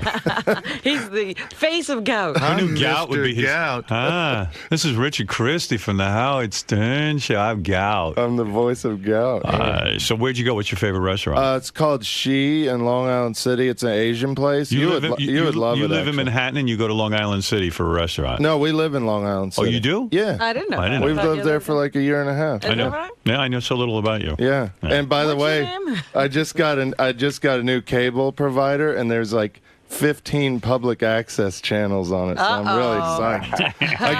I get a whole Queens. new crop. Yeah, we get Queens, Brooklyn, and Manhattan public access. You're going to be calling in? Yeah, I can't wait. I've got coverage. This is Ethel. This is Ethel Mert. I mean, enormous tits. We did a call. I don't know if you saw it. It wasn't really good enough audio for the air, but we called a Santa Claus that was on public access. Where is that? How I come sent you a video. It's more of a funny visual. Oh, I didn't have time this morning to open it. I ran out of time. It's on Lotus Notes. It's pretty funny. Who called you, and Sal? Yeah. And it's funny that there was Santa Claus, there was an old lady knitting that was supposed to be Mrs. Claus, and a kind of chubby guy that was supposed to be an elf in green. Yeah. And the elf recognized my voice. Oh, no. And so I said I was Ethel, and I want to, say what my grandson Rusty wants for Christmas. And the elf goes, "Nice try, Richard." I'll get you the audio. So what's with the proposal, Boyd? So you went to Long Island City. You went to the restaurant. Did you do something dumb like Gary, like have the waiter come over with a tray and then the ring is on the tray? No, it was nothing fancy. I didn't get on my knee. I just, told her to close her eyes. I had a little surprise for her. I took a shower. Well, what was Close your eyes. You can smell me. It's not so bad. Smell my was this some armpit. significant day, or was this just? It was our 4th anniversary of when we met. Yeah, we actually met on the last day at K-Rock. Oh, I see. Is that right? I didn't. Yeah. Didn't yeah. you steal her from one of the guys who works for me up in my office? No. Oh, No. That's what I heard. She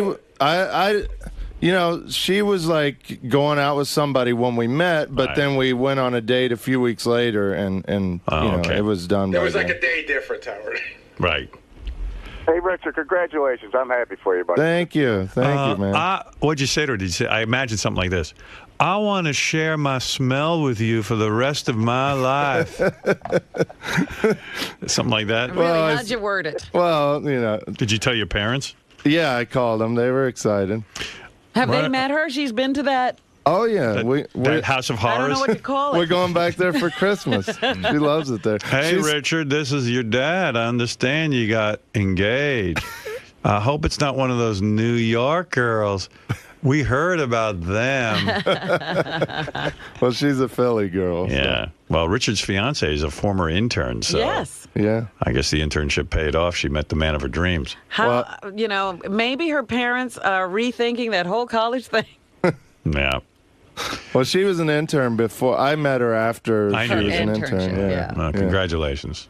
I'm really happy. Thank you. I can't wait to party with you. We still haven't heard how he popped the question. Because he can't seem to be telling us. Well, no, I don't want to interrupt you guys. You guys. All right. Well, what is it? I just told her to close her eyes, put the box in front of her. She thought it was earrings, and she's like, "Oh, no," she thought it was an anniversary present. And she opened it and just freaked out. She was like, "Wow, are you Start kidding me?" kissing you and everything? Yeah, we were excited. Yeah, they brought over a bottle of champagne. Oh, great. We did a tequila shot. And Oh, God. That was fun. So she won't remember this. No, she didn't drink the tequila. She don't like it. I had tequila. Dude, don't you care about this gout thing? I mean, I'd be paranoid drinking that much. I didn't drink a ton last You had a night. shot of tequila, and then Richard, what else? a small amount of drinking for you is a ton for most people. Well, you had a shot of tequila. Tell us what else you had. Probably 3 glasses of champagne. Wow. But I ate fish, something healthy, Yeah. Although they say fish causes gout too. So Does it? Yeah. Oh, you're right. I'm not sure, but I think it could. Only 3 glasses of champagne? And a couple of mimosas. Yeah, see? Yeah. And a couple of mimosas. It's It's going like he mentions that like it's not alcohol. And a couple shots of Jack Daniels. Maybe some whiskey sour. 3 champagnes, a couple of mimosas. You had a tequila, 3 glasses of champagne, and then how many mimosas? 2 manmosas. What's a They're the manmosa? big ones. It's in a beer glass, yeah. Yeah. Wow. It was a special occasion. Richard, you got to get that shit under control here. You're going to get married, man. No, I didn't drink when I was on my gout medication. I didn't drink for almost 2 weeks, and I was fine. I didn't even crave it. Can I tell you something? So 2 weeks you took the medication. That got it under control. Uh-huh. You don't think it's going to come back? You know how much alcohol is that? 2 manmosas, 3 champagnes, and a tequila shot. That's a major amount of alcohol for a guy with gout. And he says, I didn't drink that much. Yeah, your body's screaming, man. You know what they consider a lot of drinking? More than 2 drinks. An evening. An evening. I know. You know what I'm They're saying? under it. I mean, whenever they say if you have more than 2 drinks a night, you're an alkie. But right, 2 drinks isn't very much. Not for an alkie. I heard a rumor, Richard. You have a party to go to in a couple of days, and I heard that you found out about another party. So you want to go to the first party to get good and drunk, so you can go to the second party. Is that true? Sirius is having a little get together, yeah. So Sirius is? Yeah. I wasn't invited. None of us were. Why are we not They invited? sent out an email for everybody. Really? Oh, yeah. Yeah. I didn't get that. Yeah, it's like a nice employee thing they're doing. They always throw really nice things in the lobby here. Yeah. Oh, is that when it's going to be in the lobby? Uh-huh. Oh, I see. Yeah, I'm sure you're invited. What do you? That's all right. I don't want to go anyway. What's the deal though, man? You got gout. That's so fucked up. Yeah, You're a I young know. guy. I know. Are you gonna have kids and shit with this girl? Maybe someday, yeah. No. Don't. Once you start getting that gout, you keep getting it, man. It's hard to. Yeah. Once you go back off that diet, you're going to get it again. I know, and I'm going to hear it from my foot doctor now, too. Yeah. That's a lot of booze, bro. Yeah. You got to learn to cut down or just quit. Yeah. You're 30-something with a foot doctor. Yeah, I mean, you have a doctor devoted to your foot. And it's That's so gross. ridiculous. The foot blows up, and then he's walking around like Frankenstein. What is it, Doug? He's going to re-gout if that's what happens. We had a holiday party yesterday for Howard TV, and Richard showed up, and he had at least 7 drinks or 8 drinks. He had 3 beers. God. He had these real obscure wine, like warm Glühwein. Yeah, wine with like cinnamon, and then he had shots. And at my party, you're going to drink it off. They got great alcohol at this party. I got to admit, I will drink my Yeah, I know. Yeah. I mean, you can't resist. But you are, too. Is your wife going to, your future wife going to take your last name? Is she going to become Christy Christie? Christy Christie? Yeah. Oh, that's funny. She's going to be Christy Christie. Well, it's Christy actually C. Christie. What? Christy C. Christie. Her middle name is Chris. Christy Christie? Yeah. You know what her confirmation name is? What? Chris. What's going on here? Is she going to be Christy Christie? her actual name is Kristen, but she loves when you call her Christy Christie. Wow. So when's the wedding? I can't wait for that one. We haven't planned that Oh, far. so you ahead. don't know when you're going to No. actually tie the knot? No, we're taking it one And step where at are a you time. taking it back to Kentucky or where are you from? Kansas. Yeah, are you going to fly there for the wedding? Are your parents happy, or does your father not trust her because she's from New York? No, they love her. They love her. We go back every 'Cause Christmas. remember your dad freaked out when you went to a dentist. I heard about these dentists. What did he say with your dad? He said, I don't know. He said, I heard they had a wisdom teeth pulled, and you better look into that. Yeah. Your sister knew somebody who went to a Yeah, dentist. that was it. That was the Didn't best. turn out good. Yeah, we know your sister went to some dentist. And, No, it was she knew somebody. Oh, shit. Your sister knows someone who went to a dentist and it didn't turn out so good. So that's all they're saying now. Speak to you later. Watch out. Yeah. Take care, bub. Yeah, take care, bub. I got it. There's a new voicemail if you want to hear it. Well, yeah, what is it? It's We haven't heard him He in a found a possum. Oh, Found yeah. a Where is that? I couple- loved when your dad calls you. I think it's on. It's Gary, page 1, first column on the bottom in green. Thank you. Oh, Rich, this is your dad. I was just going to tell you, having some more possum trouble. I went out and feed the dogs the other morning and had one in the dog food, but I saw him before I stuck my hand in there this time. Didn't get bit. Then we got in a little bit late last night, went out in the dark, get the eggs, and shine a light up there, and they was possum eating the eggs. So we got plenty of possums around here, it seems like. So we'll talk to you later, bub. Take care. Bye. Cracking himself up. Possum eating an egg. So they're stealing his eggs. I mean, that's how Yeah. he lives. I mean, that's how he eats. That's upsetting. We got to get rid of them. Yeah. I don't like possum. They're nasty. They They're are. like rats with teeth. Yeah, you can't be friendly with a possum. No. Raccoons at least. Does your they're dad cute. shoot that? What is he going to do about that? Does he poison them or shoot them? I think. Yeah, he usually shoots them probably. Well, he'll eat them, right? No, possum are nasty. He won't eat a possum. You can't eat them? I bet You he used- eats it. You used to be able to sell the furs for $1 a piece, but I don't even think they're worth that anymore. Richard, this is your dad. I'm sending you a possum cake your mom made with some raccoon sloppy Joe. I like the one with the dentist. I wish you saved that one. Oh, we have it. Maybe JD or Sal can find it. Hey, Sal, JD, find the one with the dentist. And then I got to take a break. It's been an hour It's funny 23. because I think Richard is probably going to be very excited because Domino's is changing their recipe for their pizza crust. Yeah, I was never a big fan of Domino's, but I'll try that. Yeah, they're going to put more garlic and butter in there for you. I'm sure Wendy will be eating a lot of it too. You like Pizza Hut, though, right? Papa John's. Papa John's and delivery. Pizza Hut. Here's Richard's dad. Listen to that. And then I got to really take a break. It's an hour and a half we talked. All right. Let's see. Wisdom teeth. Gary, page 1. Hey, I have a New Year's resolution. Can we eliminate some of these pages? There's a bunch of them You can there. eliminate it, but it's still going to be 2 or 3 Gary pages because you can't get everything on one page. Your pages aren't the problem. It's just all the other ones clog up for me getting to yours. I'll clean them up. All right. Richard, this is your dad. Talked to your sister, and she said she knowed people that had their wisdom teeth pulled, and it took them a long time to get over it. So maybe you better think about it till it starts hurting or something. I don't know. That'd be hell if you had to miss a bunch of work. So we'll talk to you later. Okay, bye. How many times a day does he call you? It's not every day. Right. Every couple of days to check in. He's probably sad you're away from the farm. He misses you, I Yeah, can tell. it is a bummer. Yeah. Yeah, he never thought you'd grow up and go away. Yeah. Look, all things seem to be pointing to you staying on the farm the Yeah, rest of he your life. thought you'd take over the empire. Well, a lot of my friends stayed in Kansas. So No. I think he sees it like he's jealous that, they get to stay with their families. I wish I could live there, but, there's Really? not much to do there. Well, no, I mean, I don't wish to stay there. I wanted to leave when I turned 18, but I wish my family was closer. I wish they could live here. I heard his dad dresses up one of those possums as Richard and pretends it's Richard. Hey, Richard. Hey. Richard, don't bite my finger. Richard, you're in the dog food again. The possum smells better. Richard, stop eating the chicken's eggs. I gotta shoot you.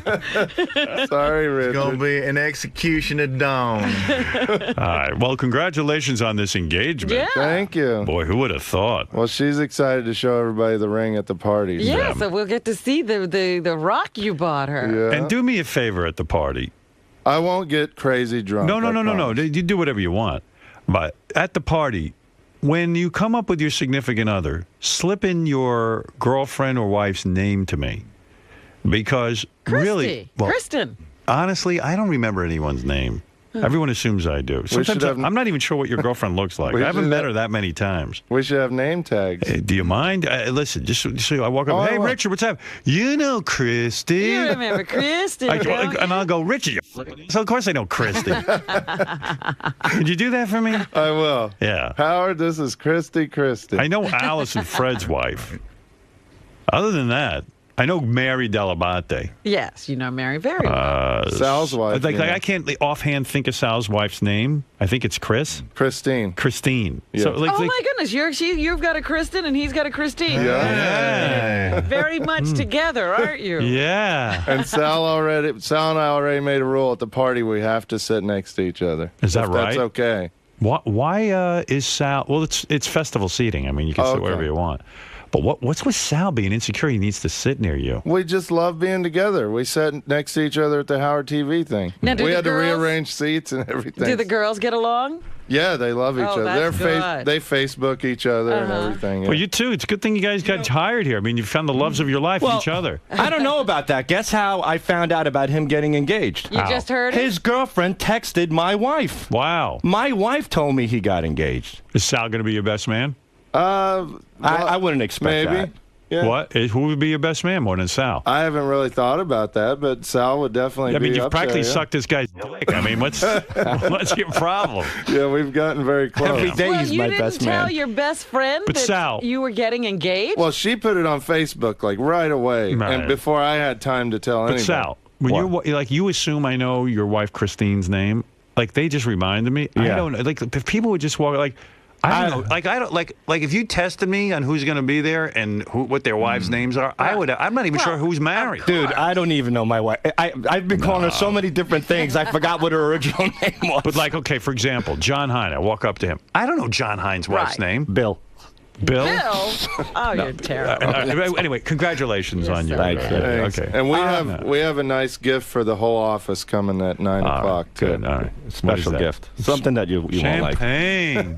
It's not ham this year. No. Oh my God! Was it last year that you brought that rotting ham in here? Yeah. Do you know? Richard one year for Christmas brings in a ham. He goes, "We get this in Kansas." Right, he had it flown in. Or It's his favorite. And it gets shipped his favorite. It's his favorite. Yeah, it's his favorite. This is my favorite. I go, but it's not my favorite. I fucking hate ham. It was a ham in a box, and it came and it was dripping, like water was dripping out of the bottom of the box. And you know, ham. It was disgusting. You know, pig is like something that trichinosis can occur. You know, it wasn't even cooked. It was like half cooked. It's a cooked ham. Cooked, but they freeze it. Right. Yeah, and Richard couldn't there was no way to heat it up. What was the big thing with that ham? It was frozen in the middle. No, I don't know. Then there's some weird thing where it's cut in such a way that you can like pull strips. It goes like in a circle. Right. Yeah. Till it's down like to peeling an apple or something. I've got a dead pig for you in a box. But people. And it looked a weird color. That was the other thing. It was orange. Yeah. But it was orange ham. Yeah, because Howard, it was the pig flesh was melting at this. You know, the ice was melting on the pig flesh, so this orange syrupy goop was coming off the ham, and you just see Richard go, "This is delicious." Oh, you gotta rub the ham in that goop. It's the so center good. was like an ice cube. The outside was an orange goopy syrup. And Richard wants to show everyone how great it is, so he's eating too much of it. And in the meantime, the goop is what goes to the bottom of his foot and gives him the gout. Like for example, like I know Tim's wife's name is Pam. Yeah. Okay, you were at Jason's wedding, right? I have no idea what his wife's name is. Let me take a guess. Gilda. No, in fact, they both share the same initial. Jennifer. Jenny. Closer. Jill. Janice. Janice. I wouldn't know that. What about Will? I was at the fucking guy's wedding. What about Will? I don't even know what his wife looks like. Wilhelmina. It's cute. Have I ever met her? Yes, yeah, she was at your wedding. Will's wife? Will's wife was at my wedding? Yeah. She Of is? course she was. What's her name? Tracy. Okay, so you walk up to me, you go like this. Hey, Howard, you know my wife, You Tracy. remember Tracy? Yeah, and I go, of course You I know know what Tracy. you should do? You should do what they do at the White House. We'll have a guy there announcing. What about- and now, Yeah. Will and Tracy Murray. Here's a guy. But guy, I always do that. I always go, this is my wife, Beth. Like, and I know most people know Beth because I'm on the radio and stuff like that, and people tend to know. But I always do that. People are such assholes. It's almost like they're defying They're you. testing you. I mean, there are How well guys do who you know me? there are guys. I just learned Evan the engineer's name a year ago. I mean, and I love Evan. The guy bails me out every day. It's just I don't even know some of the people who are going to be there's names. I know that. But okay, there's a guy that stands at this podium every day, John Hine. Right. I don't know his wife's name. Why would we know John's wife's name? I've never even met John's wife. Starts with a D. She was at the Deirdre. wedding. Close. Deirdre? No, close. Deander. Deirdre. No. It's Debbie. Dina? Debbie. I don't know. How's Deandre close to Deborah? Daphne. Deirdre. Daffodil. Howard, don't you hate when you duty when you see somebody and you don't know their name and they know you so well? And that's the time when I use my wife. Like you say, you introduce somebody else. I know Doug Goodstein is Marlo. Yes. Marlo. I don't know Brian Phelan's wife's name. I got this one. I got because I know Scott DePace has a Pam. Well, you know Scott, the engineer's wife. Robin. Yes. Right. And sometimes I can space out and forget. Like Jeff Schick's wife's name is Robin. Yeah.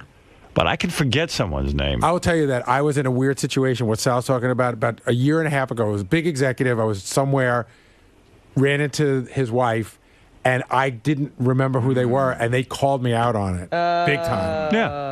And it's like, you meet a lot of people. Who says and remembers wives? And sometimes when you meet somebody at a certain place, and then we were completely We're out of context. back into this, and we never see them again. I once called Mel Karmazin Les Moonves on that was the great. elevator. In the elevator, You he did? called I'm him- such an Yes. ass. I go, Mr. Moonves, Well, good to see that's you. pretty stupid. Yeah, that was just I mean, weird. that's a guy who you really want to suck up to. Right, you need to study his face and remember who he is. Yeah. I've studied it after that.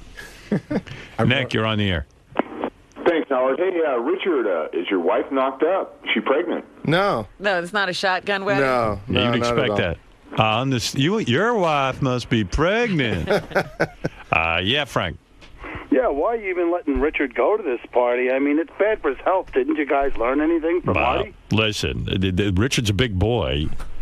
He's going to drink regardless of whether he's at my party. Yeah, my if he party. didn't come to our party, he'd be somewhere else drinking. Yeah, it's not like he's, it's your party. Yeah, he's well, our party. This is for all of us. At least you can keep an eye on me at your party. Right. Yeah, but you guys wouldn't be doing it to him. I mean, look at this guy. DC, this is a serious thing out.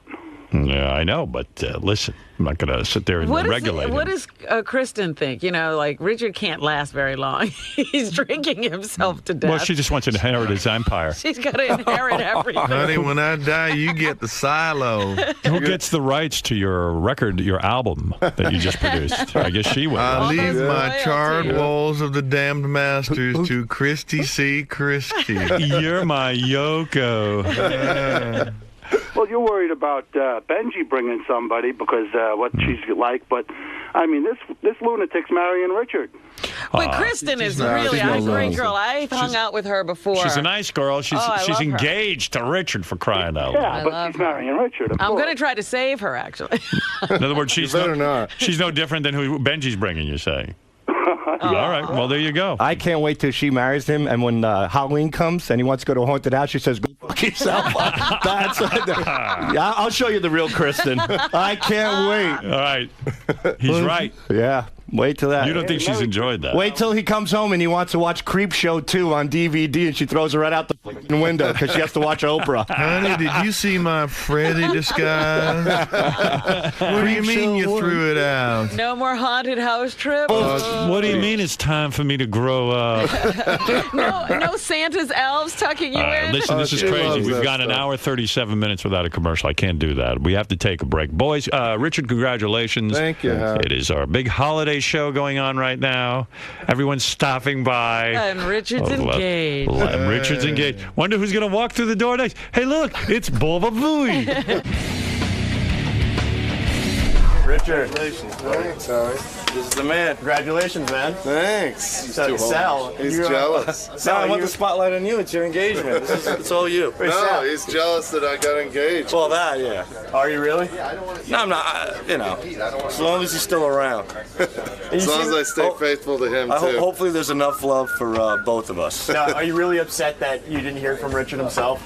Hey, and you know what? No. It's more of a woman's thing, I think, to let everybody know. When you know somebody so well, I kind of get why Richard kept quiet about it, because he was that serious and he didn't want to make any mistakes. You know what I mean? Oh, yeah, well, I didn't tell anybody before, because I just didn't want, with Facebook and things, people can accidentally slip up and say something. But afterwards, she went right on Facebook. She was so excited, but her and Christine have been texting lately. So she texted Christine right away, and I was already laying in bed, and Christine told me, and then I texted Richard last night and congratulated him. That was very sweet. Yeah, I'm very, very happy for him. Kristen is an awesome girl. And you know what? Like you said, now with him with Kristen, those two could go off and start yapping away, and me and him could drink and relax and not deal with it. And get gout. Now, not that you would have any work to do with a wife. Sal, since you've been married for so long, do you have any advice for Richard? Just agree with everything they say. Agree your balls off. Because the moment you don't agree and they start yelling at you, nipping and bickering, and you want to kick them in the face, and you'll probably go to jail and get locked up for it, you realize why you should have just agreed. Always agree with the wife. Always, always, always. 2 words in life that'll get you by in your marriage. I agree. Words from an expert. An ex-marriage expert. Go to Tokyo Delights in Jersey from time to time. See Miss Kim. Guys, another big topic today was about the party tonight. How do you think that's going to go down? Is anything crazy going to happen? We're going nuts tonight. We're going to have a lot of fun. We're going to be doing a lot of drinking. We're going to go crazy. Tim Sabian's going to go wild tonight. We're going to fondle Tim's balls. Tim Sabian's going to let loose. He's going to let his belt hang out. Let it all hang out. Hey, congratulations. Thanks, Benji. Way to go. Thank you. Sure, Robin.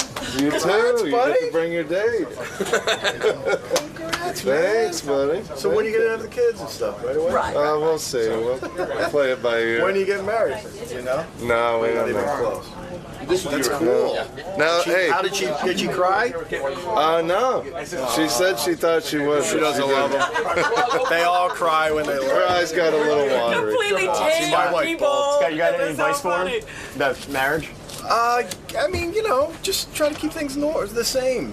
I mean, that's, I don't know. Advice. Give him the old. Just be good to Are we going to get a video caddy for a wedding What does gift? Brian say? Her smile. Oh, yeah. Brian, what's your That's thing? the advice. Oh, yeah, Brian's the advice. What'd you say to Howard? Do you have any advice for Richard? Oh, yeah, Richard, for you?